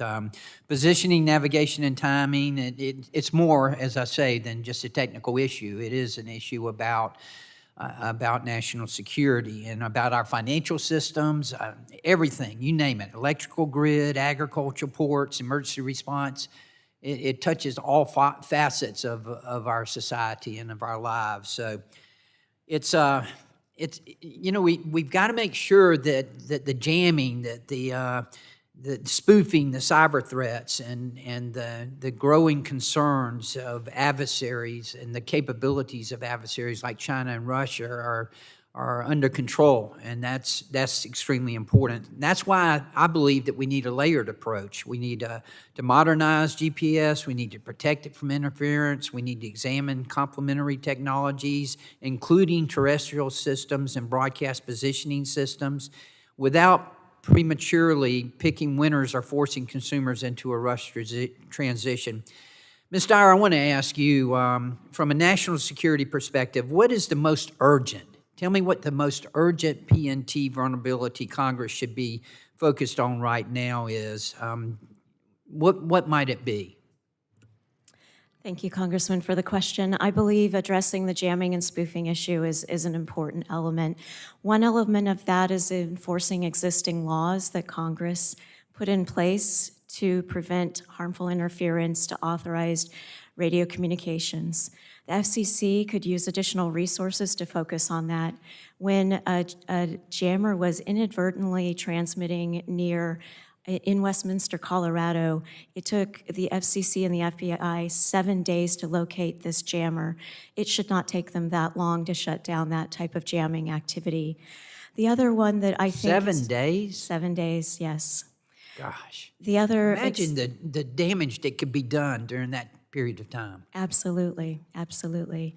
I would also say that there are, Congress could also, if they have an opportunity to review the interagency processes that the executive branch agencies have in the counter UAS and UAS technologies to make sure that any sort of different technologies that are being used to counter UASs, there's a really robust process so that it does not interfere with all of the various services that we rely on using GPS and the other complementary PNT systems that are already in place and operating with. Those are two areas where I think those would be my top two areas for Congress to focus on. Thank you. Mr. Matheny, let me ask you, how could ATSC 3.0 and broadcast positioning systems help provide a backup or a complement to GPS during a disruption, particularly from a national security or emergency response situation? Thank you, Congressman. BPS can be there as a terrestrial solution. One of the things we've spent a lot of time talking about is different space-based solutions, but we can't really solve a problem in space by putting more stuff in space. We believe that there needs to be a terrestrial solution, and our idea is that BPS be the primary terrestrial solution, and that's because we operate on resilient infrastructure with high power signals that can cover the full continental U.S. And provide an alternative or backup to GPS such that there is a signal always available if GPS becomes compromised. Well, in your testimony, you mentioned that BPS is covering approximately 75% of the country today. Can the broadcast positioning system be used today as a layer of PNT resilience? So yes, ATSC-3 stations are now on the air, reaching over 75% of the U.S. population. BPS can be that layer. We want to be the primary terrestrial layer, and we believe that we can provide signals to other layers of a layered approach system. But we want to be the foundational one, and we believe that we're well positioned to do that because of our existing infrastructure, because it's high power, because it has such great coverage. So that's really our goal. If you were to do this, what kind of time frame are you talking about? How soon could you? So right now we're on the air in 3 markets, and we're covering over 150,000 square kilometers today with BPS signals. We have, again, those 80 markets reaching 75% of the U.S. population with ATSC-3. We think those could be on within a year, and then what we would do is have BPS be a part of the standard rollout of ATSC-3 for all other stations. Great. Thank y'all very much. This is extremely important, and we appreciate y'all being here today. And I yield back. Thank you much. The gentleman's time has expired and yields back. The chair now recognizes the gentlelady from Virginia for 5 minutes for questions.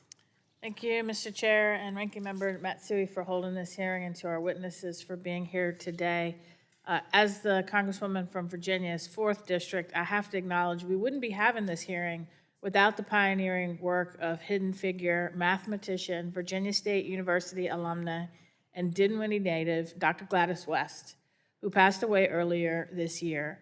Her mathematical models for the Earth's shape and gravity laid the foundational framework allowing satellites to capture and calculate position, navigation, and timing data with extreme accuracy. So I think we all owe this hidden figure our gratitude.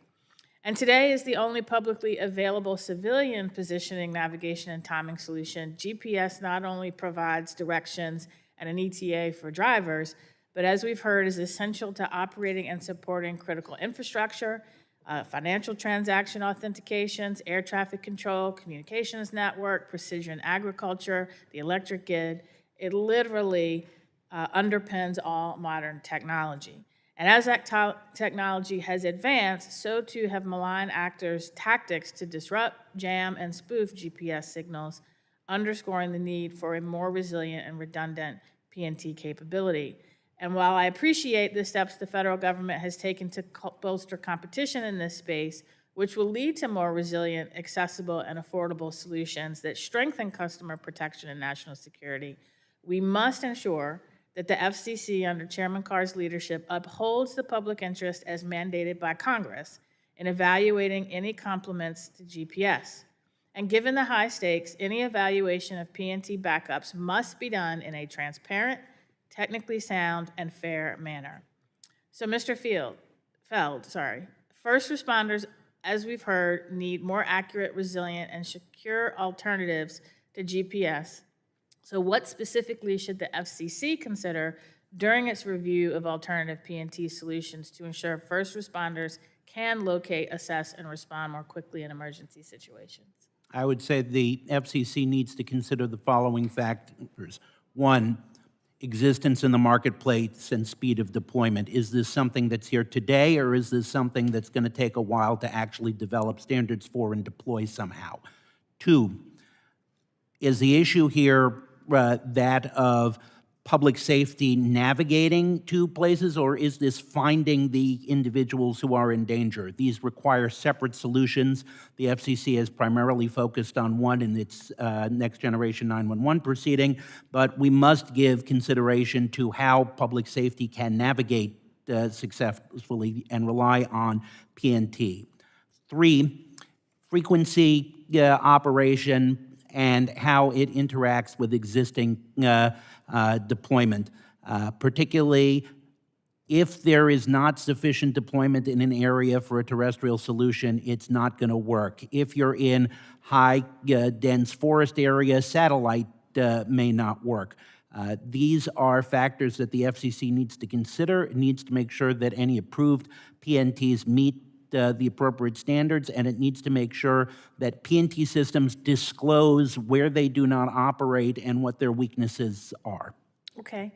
And Ms. Dyer, Mr. Grossman, as threats to the GPS system continue to evolve, ensuring resilience cannot be solely a government responsibility, but requires meaningful private sector investment and coordination.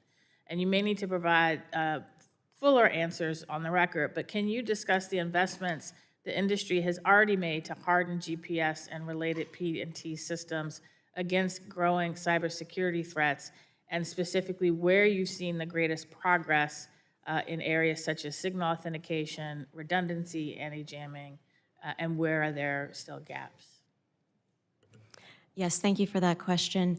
I think some of the many device and receiver manufacturers in the United States are very aware and very concerned about the cybersecurity vulnerabilities of their receivers and devices, and have taken extraordinary steps to really reinforce their capabilities so that they are not vulnerable. They regularly issue patches to make sure that their systems are up to date. They are also integrating integrity monitoring types of capabilities to detect when a different signal's coming in, and when that signal looks bad. They also pull in a number of different signals from different complementary PNT systems to also help them discern when a signal doesn't look like it's working well. Sometimes it's just a malfunction of whatever system the signal is coming from. Sometimes it's nefarious, sometimes it's not nefarious. But the more signals you have, the more availability you have to figure out when something's going wrong and discard those signals so that it doesn't affect the user. Okay, unfortunately, my time is up, so if the rest of you want to answer on the record, I'd appreciate it, and I yield back. Thanks. Thank you very much. The gentlelady's time has expired and yields back. The chair now recognizes the gentleman from the 7th District from South Carolina for 5 minutes. Thank you, Mr. Chairman. Thank you to the witnesses for being here today. P&T is a hugely important issue, but one that maybe most Americans don't understand, comprehend, but it's integrated in our daily lives in such a robust way. And that's, I think, why this hearing is incredibly important. GPS remains one of America's greatest technological achievements. We also know that our adversaries, obviously, are investing heavily in counter space capabilities, jamming, spoofing, and alternative P&T systems of their own, and so we cannot afford to fall behind. At the same time, I think Congress has an obligation to be careful.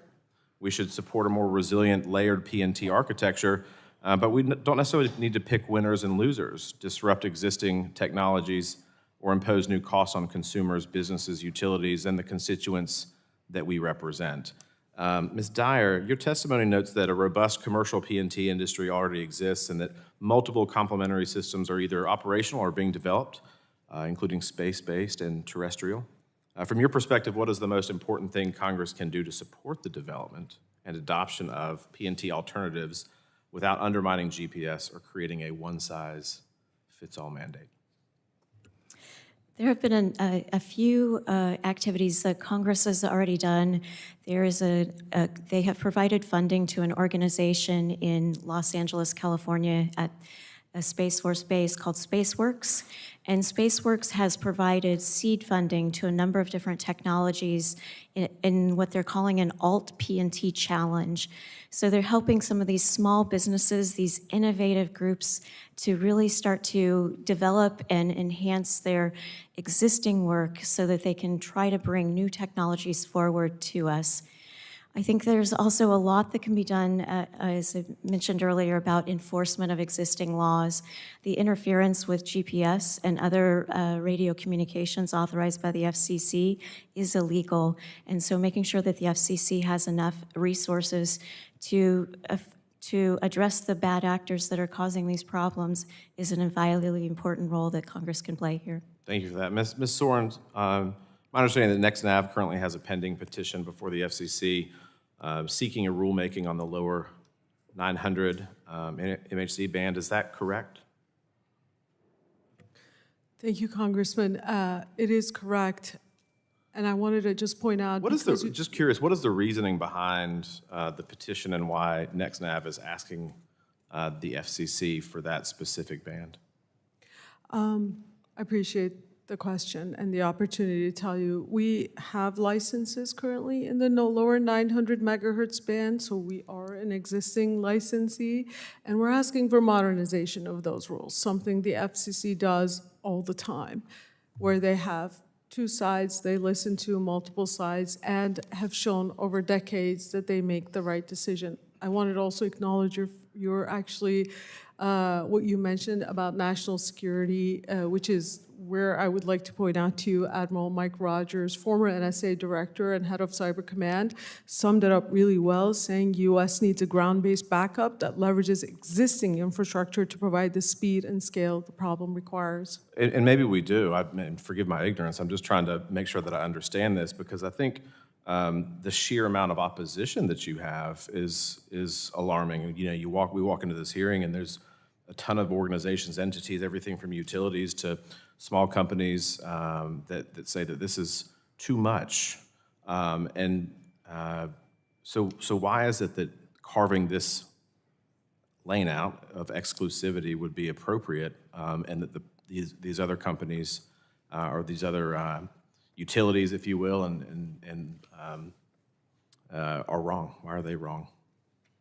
Congressman, Sometimes when you ask for change, people don't like change. But that is why we have a process. FCC has solved many more But complex isn't there a less, problems. I mean, so like, all right, so I'm a layman here. This is not my field of expertise.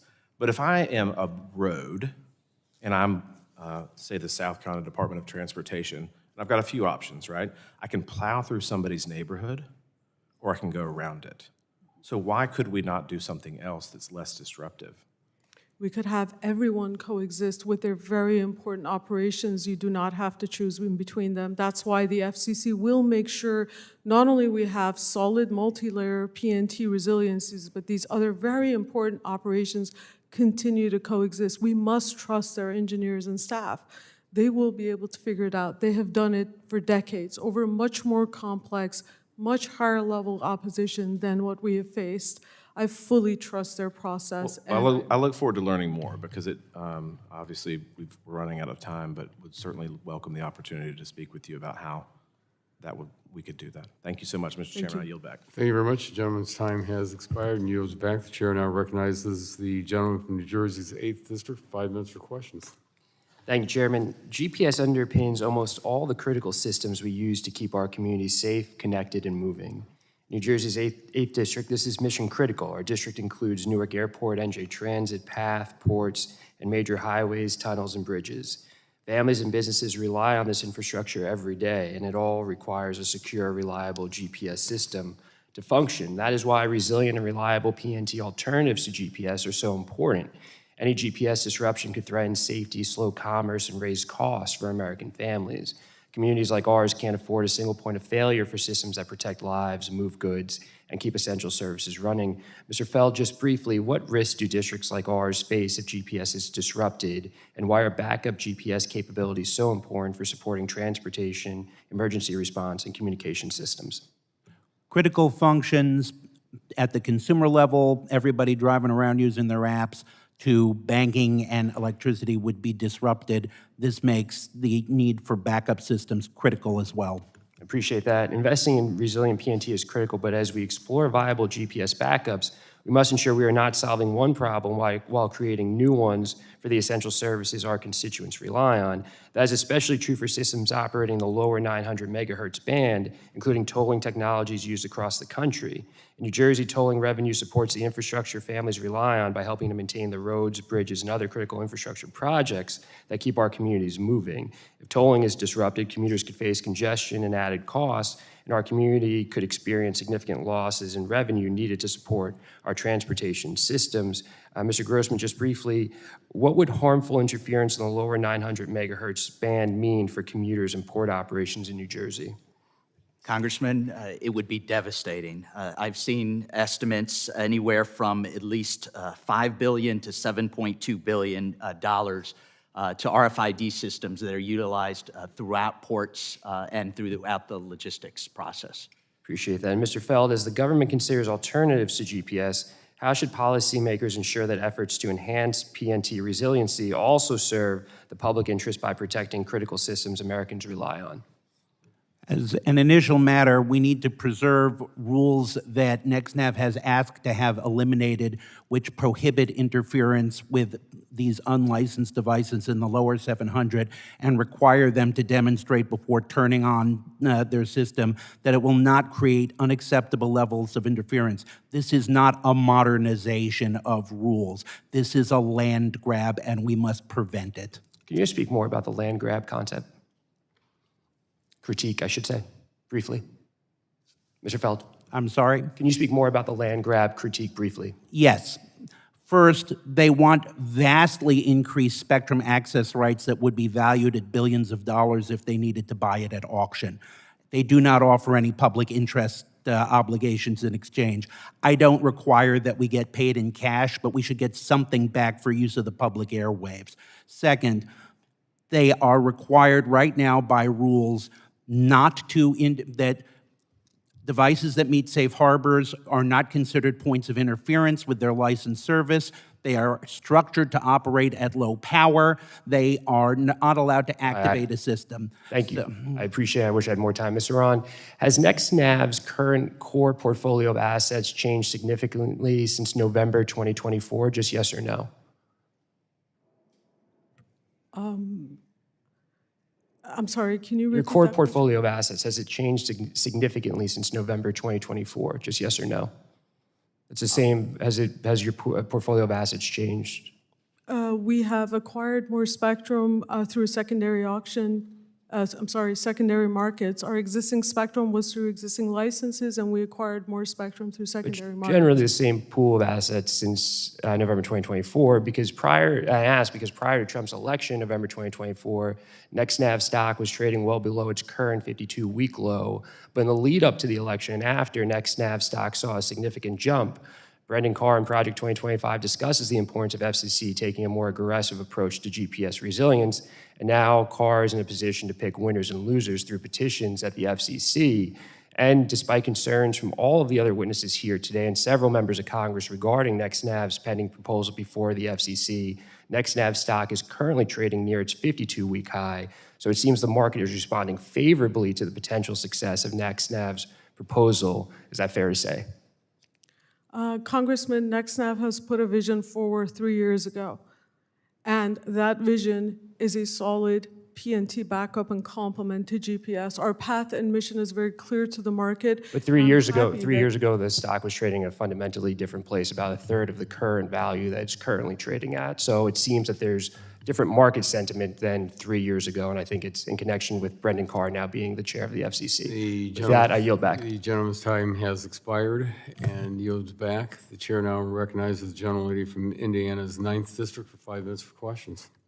Thank you, Mr. Chairman, and thank you to the witnesses. GPS is one of the great American success stories. It is the invisible infrastructure underneath our entire economy, the financial transactions that clear every morning, the air traffic control that keeps us safe, moving millions of packages every day, and the precision agriculture that helps farmers keep up with increasing demand.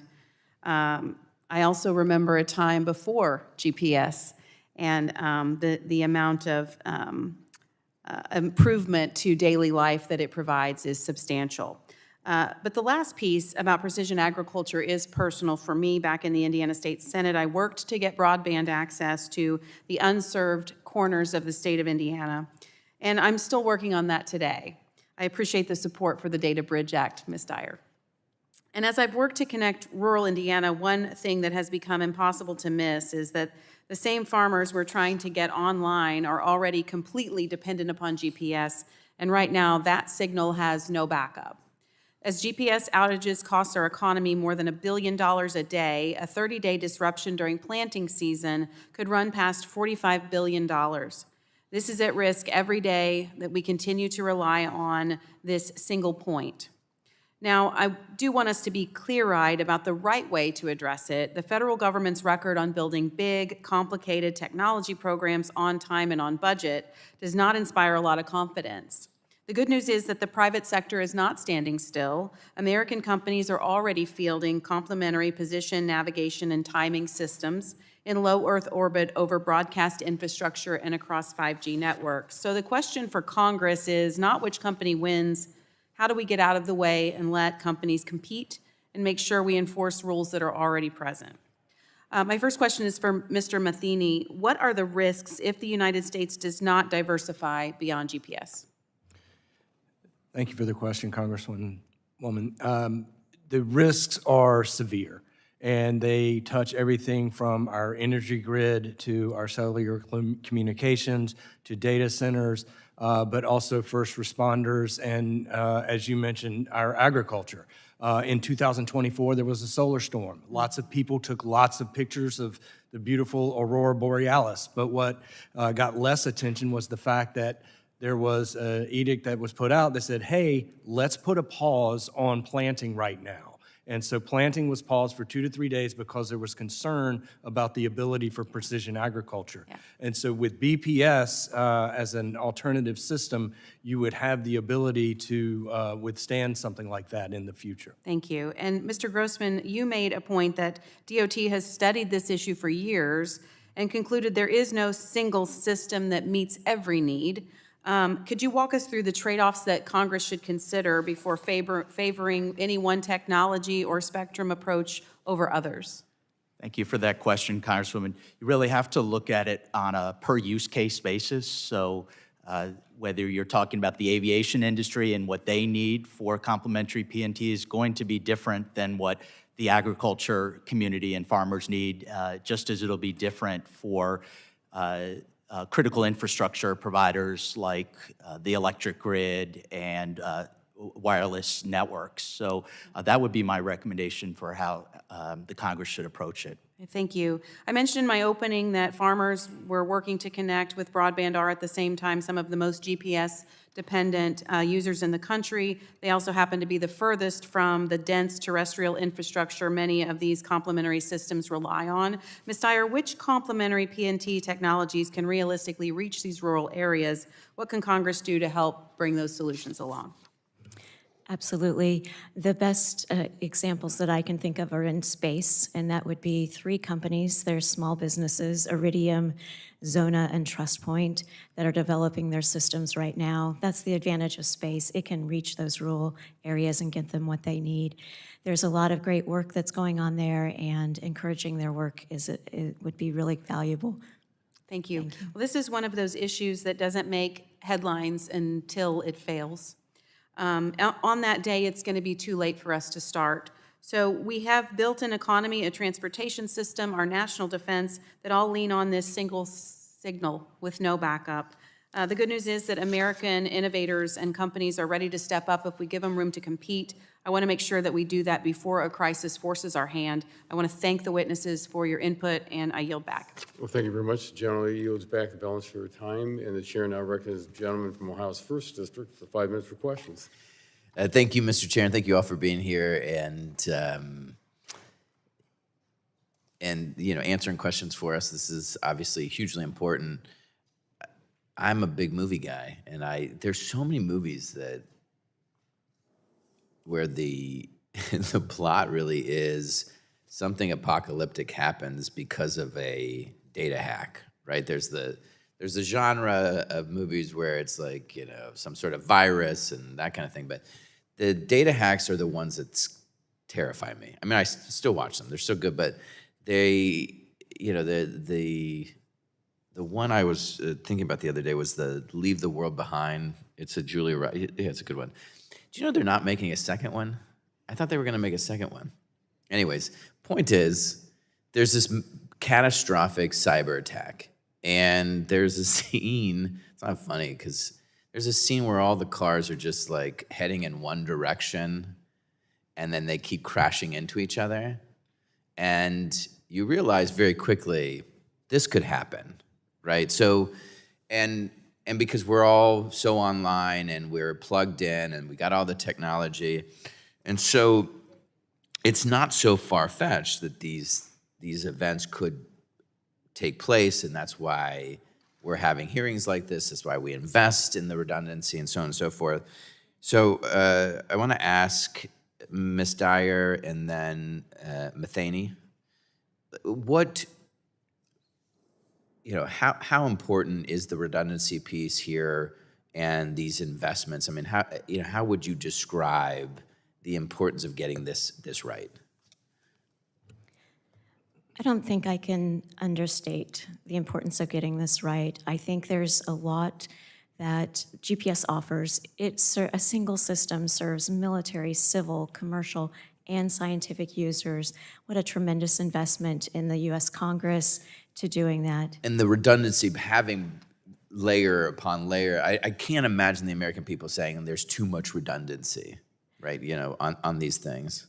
And I think that's where the commercial market has really stepped up and said, I see an opportunity here. Yeah. That we are lacking that redundancy, and we're here, and we can provide some really tremendous opportunities, and there's a lot of great space-based alternatives out there. Thank you.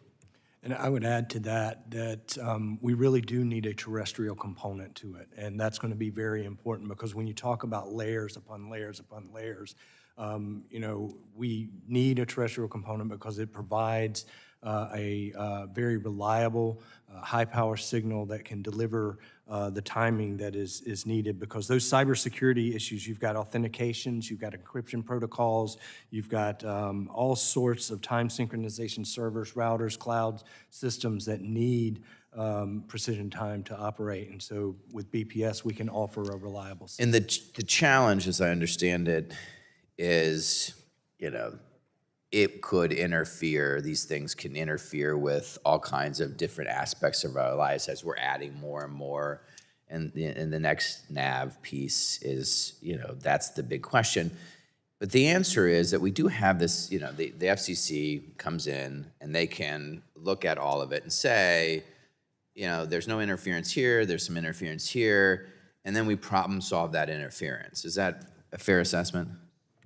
Ms. Brown? That is a very fair assessment, Congressman, and I just wanted to highlight, as a company with 20 years of PNT experience, I'd love to have also an opportunity to talk about that. We are currently operational, only commercial provider, sitting here today, and also future expansion. And absolutely, we should trust the FCC process for any other concerns. So, Mr. Field, Mr. Grossman, you agree, like, this is something the FCC can do, that when we find interference, we work it, we solve the problem, and that we sort of all work together to try to solve this? I've been in a lot of spectrum fights in the last 20-something years. I've never seen anything like this. This is a fundamental restructuring of the service. These are 10 pages of modifications to the actual functioning of the rules. That's not an interference question. That's a structural rule question. What we're talking about is extraordinary. I am usually a big proponent, and last time their previous company, Progeny, came in looking for a waiver, I was sympathetic, because the question was, how do you get out of testing hell to get everybody satisfied? But not this time. Got it. Mr. Grossman, I got to get your opinion. I ran out of time. I'm so sorry. Thank you all very much. I agree with the comments Mr. Feld made. Okay, got it. Thank you. Thank you very much. The gentleman's time has expired and yields back. The chair now recognizes the gentleman from Florida's 9th District. Oh, I'm sorry. Oh, I didn't see the gentlelady come in.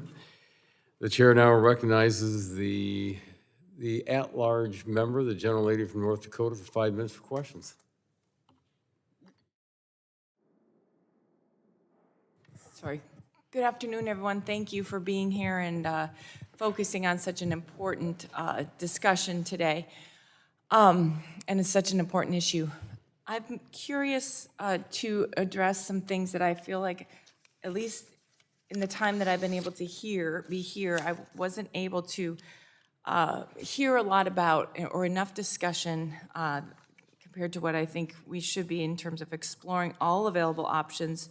So as it relates to the some of the technology that you have, Mr. Matheny, could you speak a little bit about the timeline to bring, that your technology would face to bring to public availability, some of the benefits of it, and if it has some of the same conflicts out there with other technologies or other existing applications, how you might address those? Thank you so much, Congresswoman. We are on the air today with BPS in 3 markets. ATSC 3 is live in 80 markets, reaching over 75% of the U.S. population. We believe we can have those online within a year, and then ATSC 3, BPS can be deployed as part of a standard ATSC 3 deployment going forward, bringing us to nationwide coverage. I think that one of the real benefits of ATSC 3 and the broadcast infrastructure is the fact that it can reach every corner of the country, and it provides a really reliable signal coming from a high-powered broadcast from tall towers. And so with that type of signal, you're going to be able to really service many different sectors of critical infrastructure, whether it's energy or cellular or the financial, as well as the data centers. Are there commercially available receivers capable of using BPS today, or would new hardware be required?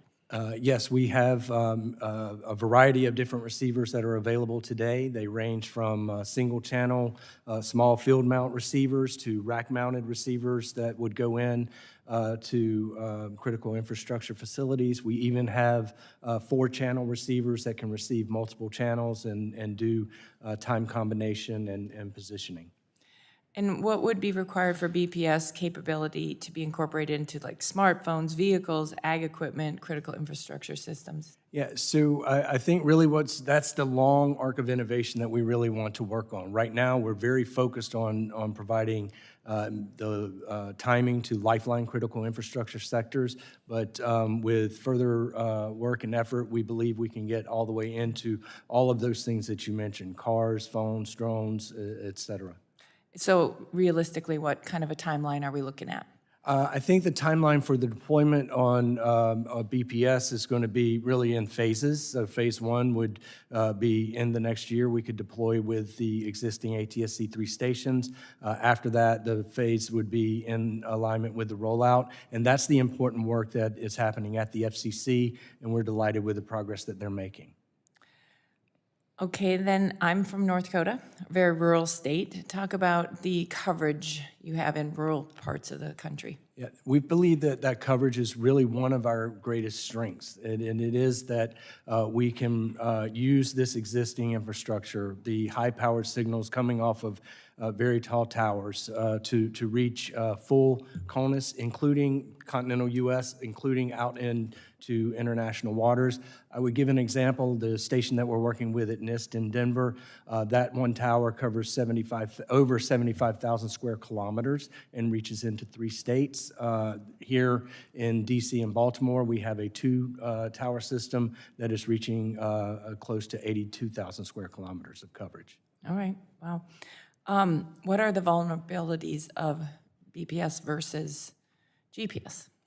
So one of the great strengths of that we have is we're working on existing licensed spectrum. And so what that means is that we have a very clean ability to transmit. There is going to be no interference. We're not going to be having challenges in that regard. And so I think that puts us in a very good position as opposed to GPS, which operates on a very narrow band, and when it reaches Earth is a weak signal. Okay, very good. Thank you, sir. My time's up, but I would offer that I have a few more questions that we'd like to submit for all of yours response. Thank you very much. Thank you very much. The gentlelady yields back, and the chair now recognizes the gentleman from Florida's 9th District for 5 minutes for questions. Thank you, Chairman. The spectrum known as 900 megahertz band has been used in our daily lives for quite a while. We see it throughout Central Florida, aviation and places like Orlando International Airport to track customer baggage and inventory, and the huge amount of retail opportunities in Central Florida. Those of you who've been on vacation there know to prevent theft and track inventory for our utilities with smart meters, which especially during the summertime, people are very interested in energy efficiency. For our agriculture, our ranches, and our orange groves.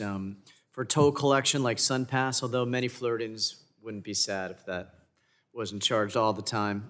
Rail operations, defense, and our aerospace industry, public safety, military, you name it, they're using the 900 megahertz band. I recognize GPS has its vulnerabilities. We've heard it already multiple times, jamming, spoofing. Especially right now, we're seeing it in the Middle East and areas near Europe. And so having GPS alternative proposals are important, but they need to be thoroughly vetted. And so this is an important discussion here today. We have to protect existing uses, though. So very important. That's where we start from. And if we could effectively do that, then we can consider some of this sharing. And this committee is critical in the oversight as the FCC reviews this technology. We've seen a lot of political decisions at the FCC lately, and so we need to make sure that is not permeating into some of the staff decisions that I know are going to be important to this.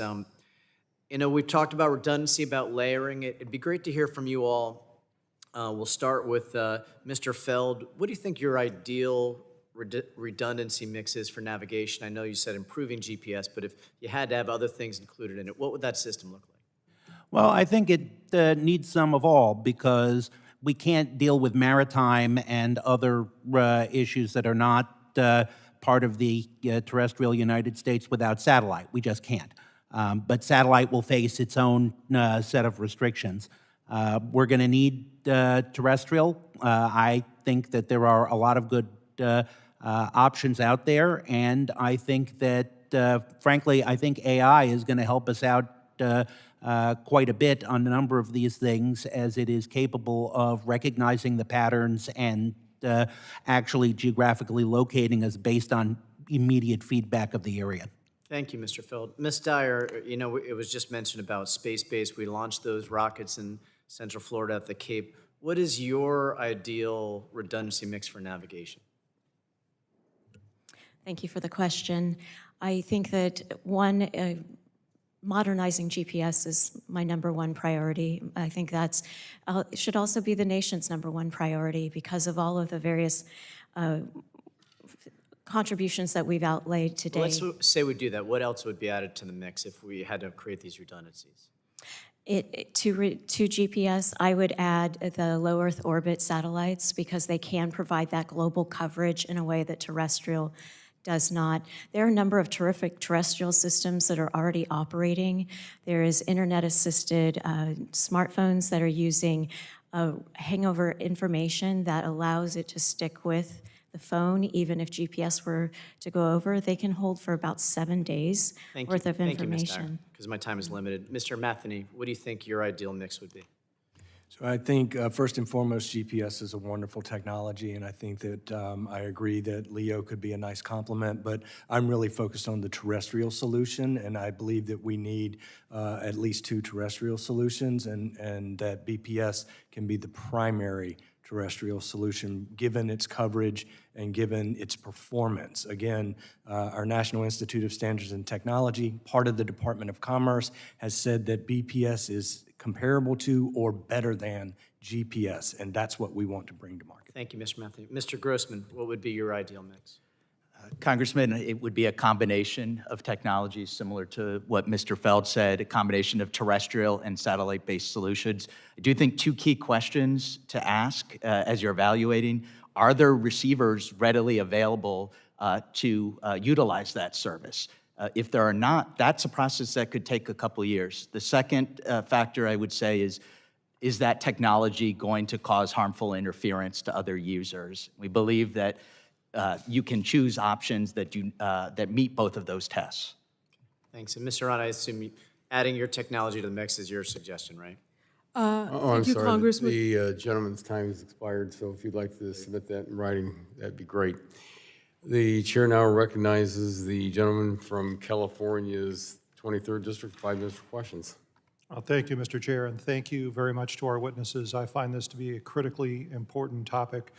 I think it's become abundantly clear that we need to develop and support a reliable alternative solution to GPS, given some of the limitations that we face. And I don't think that most Americans realize just how important GPS is to their daily lives and how important it is to our economy. And I will give you an example from my own personal life. Recreationally, I'm a pilot. I still like to fly. And the aircraft that I fly relies on GPS not only for just navigation, but also to air correct what we call the AHARS, the Attitude and Heading Reference System. So if you experience a GPS outage, and I have when flying, after a few minutes, you will lose not only your position, but also your knowledge of your direction, and even your knowledge of what direction is up if you can't see. So it's really a scary situation when that happens. So that's the lens that I look at this through. You've presented some very interesting and compelling different approaches, and I'd like to talk to you about them. Mr. Matheny,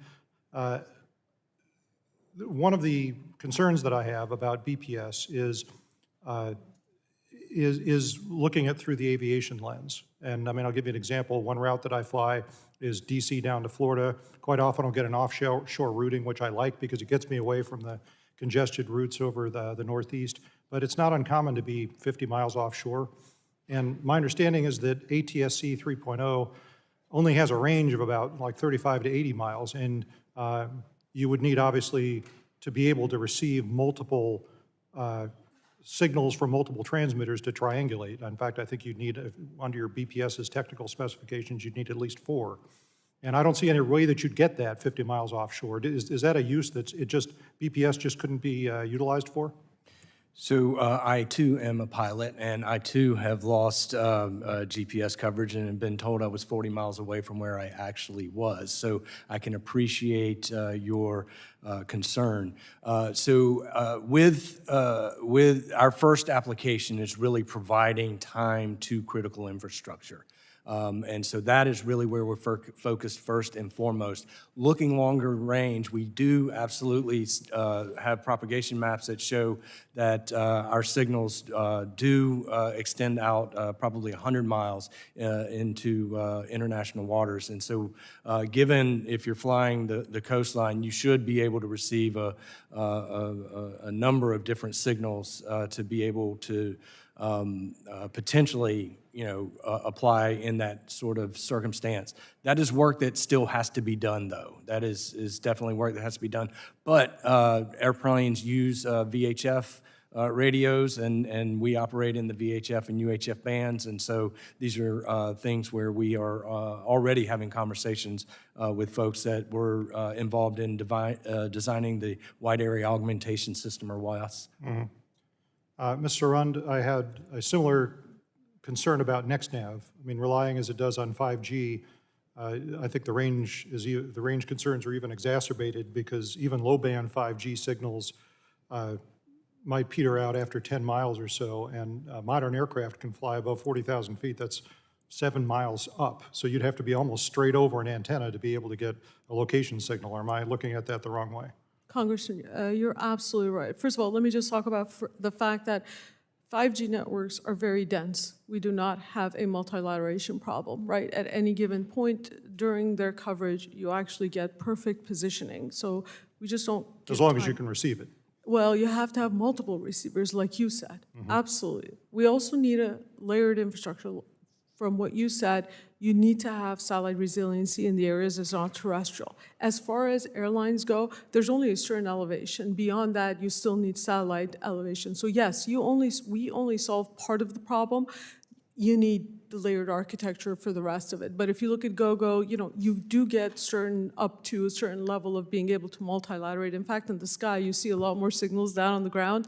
So you can do the multilateration through the terrestrial networks up to a certain height. But after that, you absolutely need to rely on satellites. So I love the idea of having a terrestrial backup solution just because, I think that relying exclusively on satellite solutions is too one-dimensional, but I do have these concerns. The terrestrial solution to be utilized for aviation and maritime would have to be low frequency with a long bandwidth, long wavelength, so that, you got the range that you would need for those applications. So, but appreciate everyone's testimony. I yield back. Thank you very much. The gentleman's time has expired and yields back. The chair now recognizes the gentlelady from Illinois' 2nd District for 5 minutes for questions.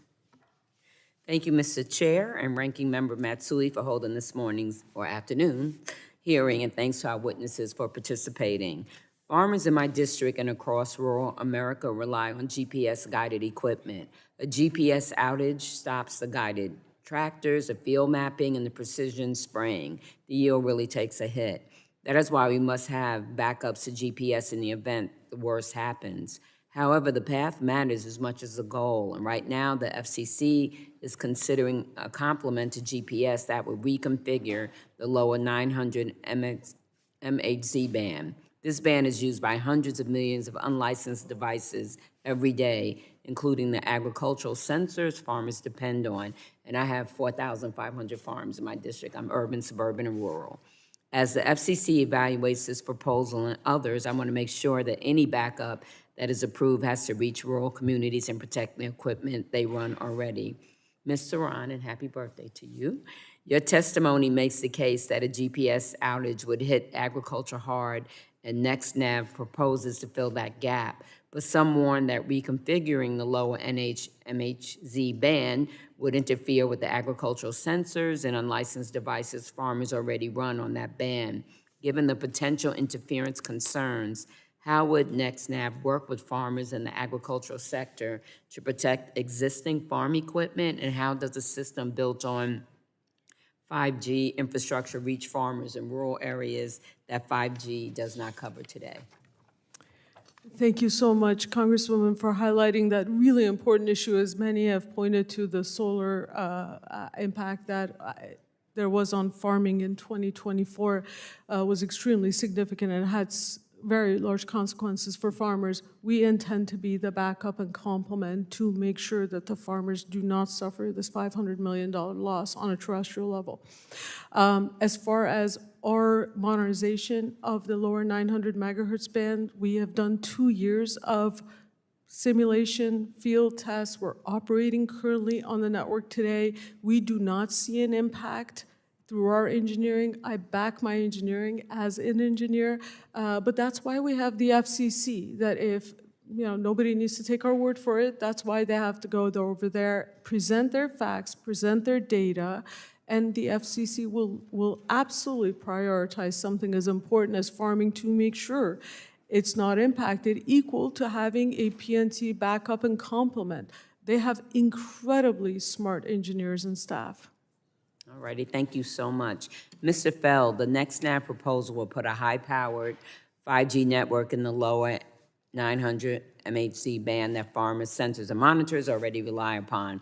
What happens to that equipment if the FCC grants the NextNav proposal? And are there any guardrails the FCC should impose or could impose on NextNav before approving its proposal so rural communities are not disadvantaged and the devices already in the band are protected? So a couple of things. One is I feel constrained to point out that NextNav has not agreed to accept any build-out obligations or other things to ensure serving rural America. Two, it's very hard to cure this stuff after the fact. There's a nightmare that if you tell people about the 800 megahertz rebanding where the FCC, based on its lab results and based on the best technology was available, approved Nextel's operation in the 800 megahertz band, expecting that it could resolve interference with public safety systems. That turned out to be a disaster that took a decade and billions of dollars to straighten out. The issue here is the enormous amount of power. The fact that they have called for the elimination of rules that currently protect the operation of unlicensed in the system. Now, there are some things that might conceivably be done.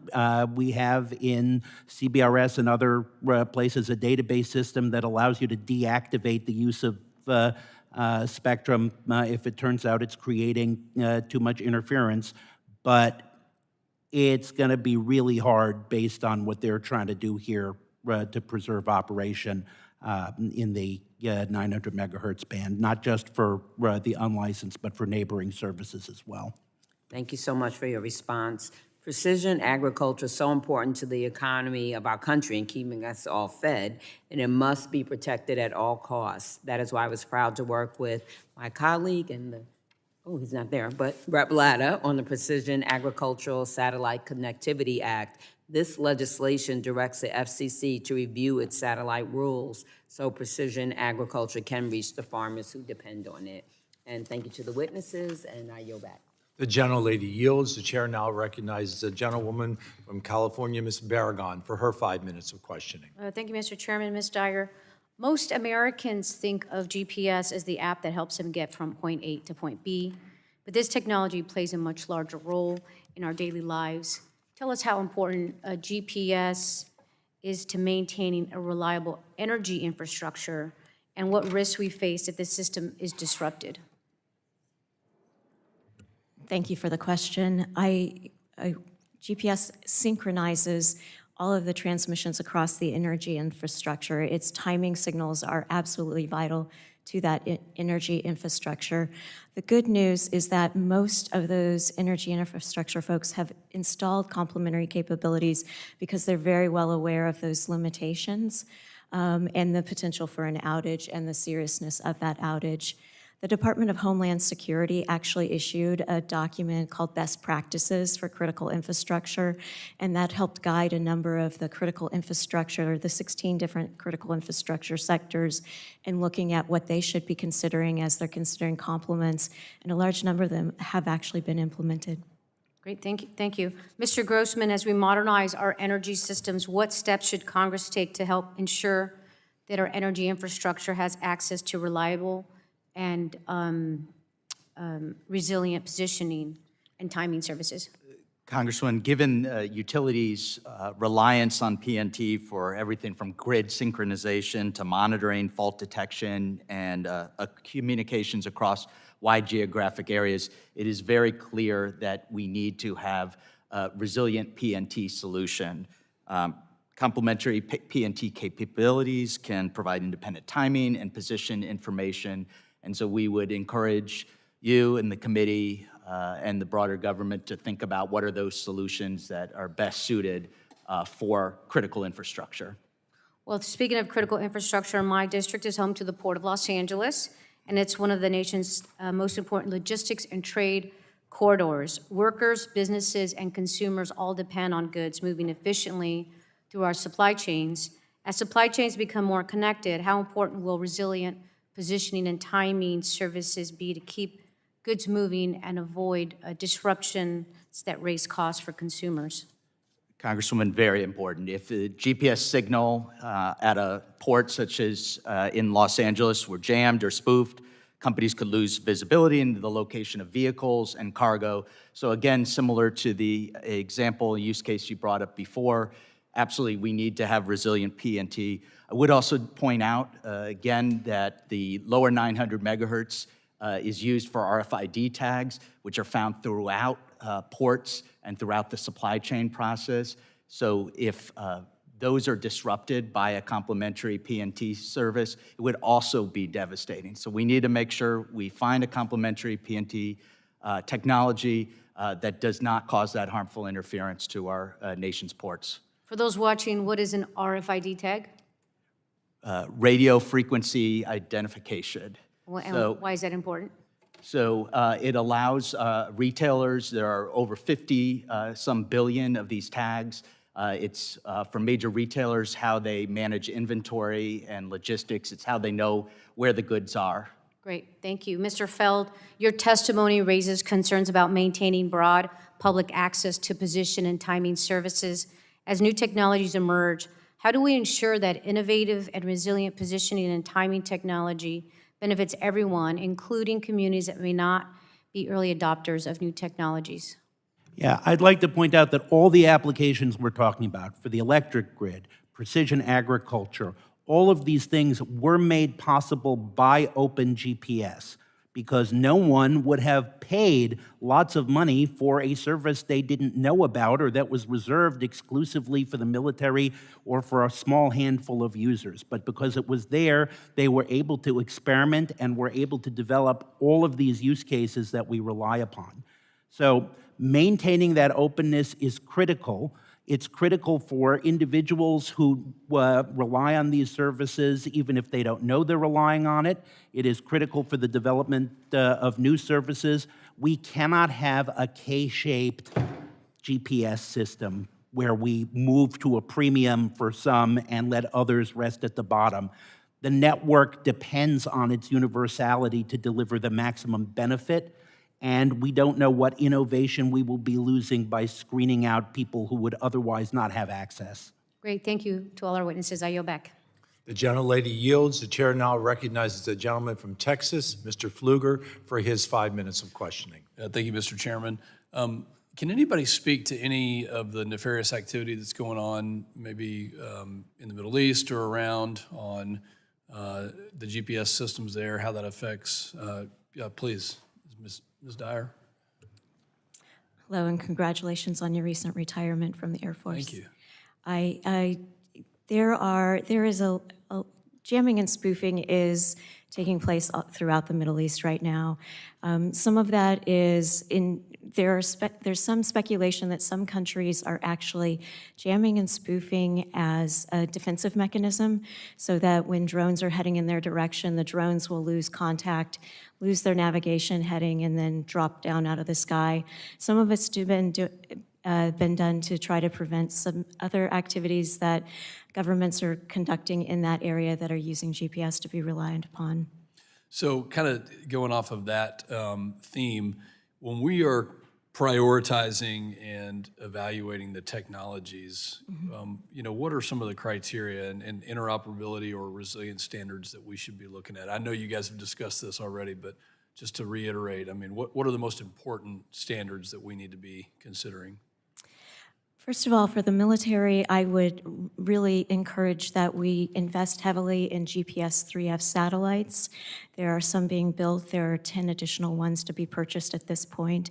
It will provide a 63 times improvement in resilience to jamming for the military. So that would be my top priority for our forces who are trying to operate in some of those denied areas. The next step, I would say, is to add another signal to, we're almost there, it's called the L5 signal. It was developed specifically for aviation. We need 3 more satellites up in space to be transmitting this to complete the constellation of L5 signals being transmitted from GPS, plus some ground station improvements that are starting to get underway but could be accelerated so that that signal could be integrated into all of the aviation and maritime industries that are currently facing some of the biggest challenges as they're trying to transit through the Middle East and other areas. So those would be my top 2. I'd also think that looking at the commercial P&T systems that are almost there and ready to go would be my other priorities, that they're going to offer much more resilience to jamming. Congressman, may I also add? Admiral Mike Rogers, former NSA director and head of Cyber Command, says things with speed and scale. You need those kinds of systems. So multi-layered, satellite terrestrial, but on the terrestrial ground base, he calls out speed and scale. So meaning that solutions that can be in many different devices, solutions that are fast to the market, and I completely agree with him. Okay. I'll take one more and then I have another question. Yeah, I would just point out that we, with BPS, have been working with the National Institute of Standards and Technology, part of the Department of Commerce, the keeper of weights and measures for our government. And so we have been working with them to meet all of the relevant standards as it relates to the various different critical infrastructures. And not only are we meeting them, in many cases, we're far exceeding them. Thank you. Mr. Grossman, are the consumer devices that we have today capable of receiving both GPS and maybe alternative PNT signals? Yes, Congressman. So if we're talking about let's use smartphones, for example, since at this point they're probably the largest number of consumer-enabled devices with GPS. There are a number of other PNT technologies that are incorporated in most modern smartphones, a barometer, accelerometer, Wi-Fi, Bluetooth. These are all happening behind the scenes of the device, combined with GPS to improve accuracy. Most consumers may not realize it, but they're all there helping to improve the accuracy of the device. Is there because we're hearing a lot of different things from, the different stakeholders, and obviously this is really important that we get it right. In the same way that we see spoofing, jamming, or some other interference with aircraft, is that also possible with personal devices? Absolutely. I mean, GPS jamming and spoofing is a real threat, and I think we need to go about it through a two-pronged process. There's the one Ms. Dyer's talked about, the modernization of GPS, which is going to improve the accuracy and resiliency of the constellation, making GPS better, but then we should also continue to explore these complementary PNT solutions. Thank you for helping us as we consider these very important criteria and moving forward. And with that, Mr. Chairman, I yield back. The gentleman yields. I now yield 5 minutes to myself for questioning. Thank you to all our witnesses for being here today. The topic of this hearing is one that impacts Americans across countless industries, including, as mentioned by Representative Kelly, agriculture. GPS technology is a critical component of precision agriculture. Farmers rely on this infrastructure each and every day to improve farming efficiency, to track important environmental factors that may impact their crop yield, and maximize profitability. The use of precision agriculture, it's truly revolutionized the industry. Advancements in technology have vastly improved farmers' approach to their livelihoods, giving them opportunities to innovate, to focus on efficient strategies, to increase crop yield, and to contribute even more to the agriculture economy. In the district that I represent in South Central and Southwestern Pennsylvania, the precision and presence of that technology benefits the farmers and the fruit growers. In Bedford County, drone technology is used to check crops by monitoring growth and ultimately saves farmers valuable time. In Blair and Cambria counties, West Central Equipment brings precision agriculture machinery to my constituents and actually comes back into the fields and offers services for repair when necessary. In Cumberland County, Swift Aeroseed Services farms with aerial seeding utilizing unmanned aircraft system, again, saving money and saving time. It's clear that rural communities in my district rely on these technologies that bring optimization and innovation to countless farming families. But that doesn't come without its challenges, as you all know. In Pennsylvania's 13th congressional district, the resilience of these technologies that rely on a strong GPS signal is a real concern for many of my constituents, including the farmers. As this subcommittee engages in the conversation around modernizing our GPS infrastructure, it is important that we bring the hardworking farmers that we rely on every day into this conversation. Mr. Grossman, in your written testimony, you discussed the importance of the United States focusing on developing GPS resilience. The impact of inadequate GPS signal will be felt throughout my district. Imagine a farmer spraying fertilizer when that connection is disrupted. This could cause wasted fertilizer, tractor steering failure, and actually even lead to crop loss. Mr. Grossman, without alternative technology in place, can you speak to the impact on precision agriculture and how that should exist with these severe disruptions?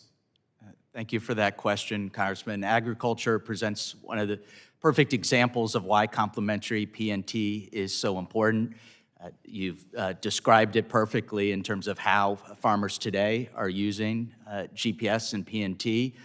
There are a number of other technologies that are already in operation today that augment that connection via GPS, including an example I provided earlier called RTK, which gives that centimeter level accuracy. It's still using GPS, but we need that centimeter accuracy that you referenced earlier, and I wanted you to reference that again. That is important for agriculture. It's important to have that backup system available, correct? Yes, sir. Mr. Matheny, in your written testimony, you described an alternative PNT system. How does the broadcast positioning system perform in rural areas? Are you aware of any application in precision agriculture? So we believe one of the great strengths of the broadcast positioning system is its coverage and the fact that it operates from tall towers at very high power, and it can actually get a signal into those rural areas. The deployments that we have thus far cover from a single tower in Denver, we're reaching 75,000 square kilometers, and so we know that it can play that. We do not have precision agriculture today, but a recent NIST study that was published a month ago said that BPS can offer 3.38 meters of accuracy. That is before, for navigation, that is before you add RTK, that is before you add other fusion technologies to get down to the centimeter level. We know that we can build BPS into these applications and make it part of the fabric of the PNT. Thank you for your incredible testimony here today. I think we all recognize that GPS resilience and modernization will impact all Americans. And that's no exaggeration. My constituents rely on this technology every day, including, as I mentioned, these hardworking farmers that put food on tables throughout America. We know that food security is indeed national security. we have to make sure that any solutions considered are also effective for rural areas. As we continue this important conversation, I look forward to continuing to advocate for rural areas that are so often left behind as technology advances. Being a personal member of the Pennsylvania Farm Bureau, I stand ready to work with farmers and with fruit growers that I serve and the constituents who benefit from their hard work. We cannot leave agriculture out of this discussion. Thank you, and I yield back my time. I now yield for 5 minutes of questioning to Mr. Mullen. Thank you, Mr. Chair. Thank you to our witnesses for your testimony. Very educational morning. So PNT technology has become indispensable infrastructure in our daily lives, despite the fact that most of us never see it or even know the extent to which we are relying on it. GPS is the most well-known PNT technology. GPS is what has made it possible for us to use our cell phones to get turn-by-turn directions while we drive, and for search and rescue teams to find survivors. It helps the U.S. military keep us safe.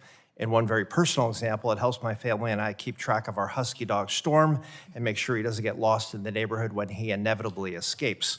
We know that GPS, as it stands today, is far too vulnerable and inadequate to meet modern needs. As we've heard, it's too easy to spoof, jam, and take offline. This is also a 30-year-old technology, and newer solutions have shown to address these issues and provide even more precision. Innovative companies have been working on this for years now. I'm proud to have at least one of them in my district in California 15, Zona Space Systems. I recently visited its headquarters in Burlingame, California, and was extremely impressed by what I saw. I've also authored H.R. 4344, the Resilient LEO Act, Low Earth Orbit PNT Act, which calls for a demonstration project of this kind of technology in low Earth orbit, which could potentially provide a more powerful signal to Earth-based devices than GPS currently provides, with cybersecurity built in. I want to specifically highlight something, Mr. Feld, you said at the beginning of your testimony, that GPS ranks beside the internet as one of the most important contributions of the United States to the world of the 20th century. I think that highlights the important role the U.S. can play in developing essential technology for the entire globe. But it doesn't happen by accident. The GPS revolution was a result of intentional and sustained investment by Congress. So, Mr. Feld, I'm particularly interested in your views on ensuring the next generation of PNT remains a public good. Your analogy to the federal highway system is useful. It's hard to imagine our national infrastructure without it now, or wholly turning this responsibility over to private entities solely, although there is certainly a major role for companies to play. So can you talk more about what the risks are to consumers, public safety, and the broader economy if the country moves toward only proprietary PNT systems? And what should Congress do to make sure advanced PNT systems remain accessible to everyone? So first, I'm going to agree with Ms. Dyer that our highest priority should be to upgrade GPS, that it should continue to be the gold standard for global PNT and one of America's crown jewels.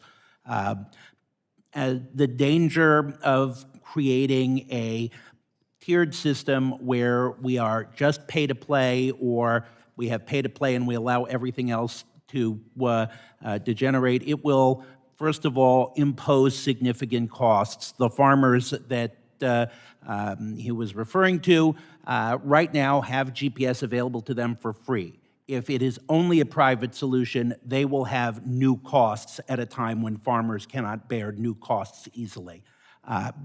In all of our homes, where we are reliant on the timing function for electricity, if it's only a private solution, that's another add-on to the electric bill. And with regard to our individual uses, you're going to see in your cell phone, okay, unless you pay premium, you will get the bad GPS, the legacy GPS, and you will get lost. I just want to turn to emergency alerts, which play an important role in keeping communities safe from natural disasters, but their effectiveness depends on precise geo-targeting.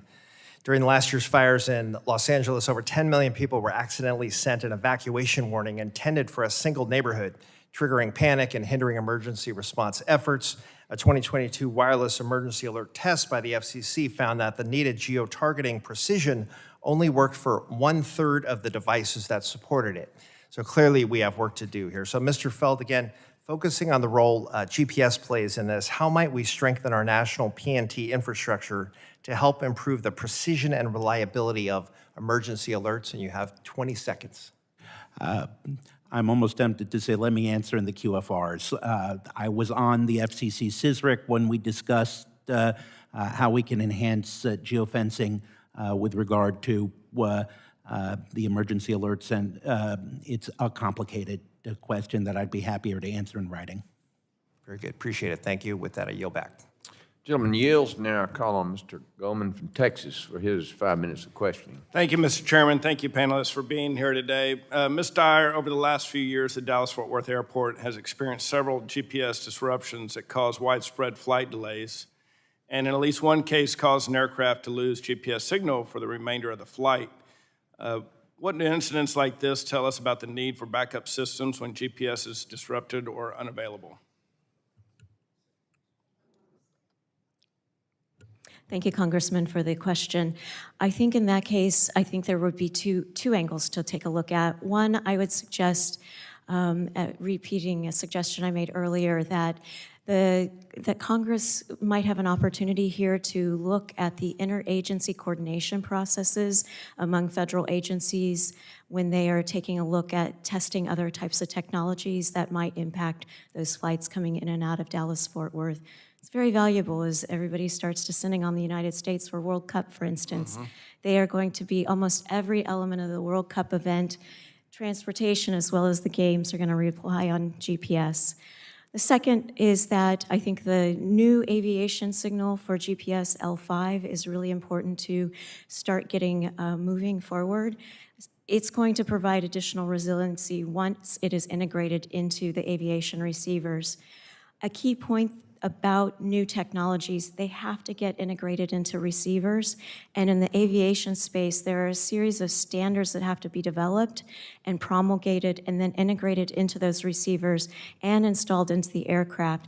So it's not a quick turnaround time to get any new signal installed in any receiver, but particularly in aviation receivers. So the fastest route to improving that is one, looking at those interagency procedures, and two, focusing on the L5 signal. Thank you very much. Ms. Surion, as you may know, the 900 megawatts band is critically important for electric, oil, and natural gas companies in Texas and across the country, enabling them to operate their equipment and respond effectively in emergency situations. How has NextNav assessed the total number of critical infrastructure devices currently operating in this frequency range? And if so, what would be the cost and feasibility of replacing, relocating, or modifying those devices? Thank you, Congressman, for highlighting that important question. NextNav has assessed every publicly available data on the stakeholders in the 900 megahertz band that are consistent of licensed and unlicensed operations. Our studies are rigorous technical data with lab, field, and a current live operational network that has no reports of interference demonstrate that there will be no impact to the unlicensed operations.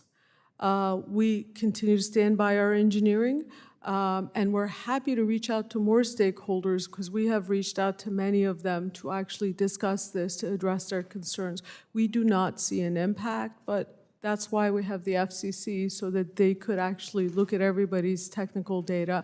I do have a map here of our Santa Clara market that we are transmitting live on 5G today. In this area, many of the operations you just mentioned, retailers, airports, they all exist here. They're all within this map, and not a single one has reported interference. Thank you very much. That's all the questions I have, Mr. Chairman. I yield back the balance of my time. Thank you. The gentleman yields, and now I recognize Ms. Kamek from Florida for her 5 minutes of questioning. Thank you, Mr. Chairman, and thank you to our witnesses for being here today. Lots of committee activity today, so I have been working it across the Capitol Hill. I'm going to jump right into my questions, but before I do, I want to just highlight, I think we've all come to an agreement that a redundancy system for GPS, it is absolutely a matter of national security. I don't think you'll find a single member on this panel who does not think that that is important. But I think it's a question of how we do that in a way that doesn't create new problems in addressing this current one. So I'll start with you. Now, is it Sarand? Did I say that right? Yes, Congresswoman, Ms. Sarand. perfect. Perfect. All right. I never want to get a name wrong, but I often do, so thank you. So again, I believe we both agree that we need a resilient backup to GPS, especially given the number of jamming threats and other issues. But we have numerous public safety organizations, including fire chiefs, police chiefs, sheriff's associations, et cetera, that have raised concerns about the proposal and the impact it would have on existing operations in and around the 900 megahertz band. As a wife of a first responder, I can say this issue is very personal. So can you explain specifically what independent testing, which you were just alluding to with my colleague, has been conducted to demonstrate that the first responder communication and public safety systems will not experience harmful interference under your proposal? And to add to that, have you communicated with all of these stakeholder organizations, and what have those conversations been? Thank you, Congresswoman. We share the same passion, and thank you to your husband for his service. Until just a few minutes ago, there was the Deputy Chief of Fairfax County, Chief Cox, right here. There was former Commissioner and Fire Chief of Boston, Joe Finn, Ron Cooley, Captain Cooley, so I'm just not gonna name all of them, but we need to give importance and significance to these folks. They're putting their lives on the line for us. There's also the organizations you mentioned, they're highly respected. We are in dialogue with them. We'll work with them with whatever their requirement is, because what we do today and our product serves public safety. That's why you got a letter from IAFF today. That's why you had 6 out of 10 of the largest U.S. cities' public safety officials write to this committee, which include Houston, Dallas, San Antonio, Phoenix, Philly, Fort Worth, Boston, I'm sorry, a lot of them, to say why they need this, because it saves lives. We give vertical Z-axis commercial today to these firefighters. It saves their life. It's when an E911 caller is dispatched, that's our technology is being used. Well, and not to cut you off here, but I represent a very rural district, and communications in rural America today is vastly different than communications, particularly public safety communications, in the urban setting. And when we have one single prime tower for communications and multiple departments that can't communicate with each other because they're on different bands, I think that is a unique challenge that you'll have to overcome. So I would love to know, have you communicated with any of the rural sheriff's associations, any of the first responder associations? I know IAFF, I love them, they're great, but there's a huge rural component that I think needs to be addressed specifically. Congressman, you are absolutely right. Yes, we go to summits, events, talk to them all the time, because if we don't, we cannot build products that serve their needs. We absolutely, and we will make sure we protect them. We will make sure we address their concerns. And you're absolutely right, that rule becomes very important, and we intend to make sure that they continue to do their jobs without being concerned about being found. Now, I'm going to hold you to that. Everyone in this room, especially on this panel, knows that I'm a bit of a bulldog, so I am going to hold you to it in a nice way. But I look forward to continuing that conversation, particularly with our rural public safety officials. I'm going to jump into the existing users that are currently in this band. So a number of witnesses have noted that the lower 900 band is already heavily utilized and licensed and is being used by users that are unlicensed. This is in utilities, as was mentioned, security technologies, other critical infrastructure. Now, CTA testified that hundreds of millions of devices rely on the current operating environment, and while public knowledge cited widespread opposition from public safety, utilities, aviation, and security stakeholders. So why should Congress or the FCC accept the risk of disrupting existing critical infrastructure users when alternative technologies are being developed that do not require such a significant restructuring of spectrum rights? Congresswoman, I appreciate you asking that important question. Let me just say, first of all, we currently have the licenses. We're currently transmitting. We're transmitting 5G in Santa Clara with no reported interference. We've also, in addition to that, put 2 years of lab simulation data testing that shows that Fact-based engineering is important, and I, as an engineer, stand behind all of that. But that is why exactly we have the FCC, because when there are disagreements and there are concerns from others, the FCC should actually handle it. But I can assure you, the same assurance I gave you last time, that our engineering is fact-based and valid, and our operations in the field are a testament to the fact that we could all coexist with these very important operations. We have no intention of disrupting any of it. Okay, I'm gonna, again, follow up with you. I think we have some work to do in order to get this down the line a little bit further, but my time is well expired, so I'll submit the rest of my questions for the record. Thank you all so much, and I appreciate a rapid response. I yield. The gentlelady yields. I ask unanimous consent to insert in the record the documents included on the staff hearing documents list. Without objection, so ordered.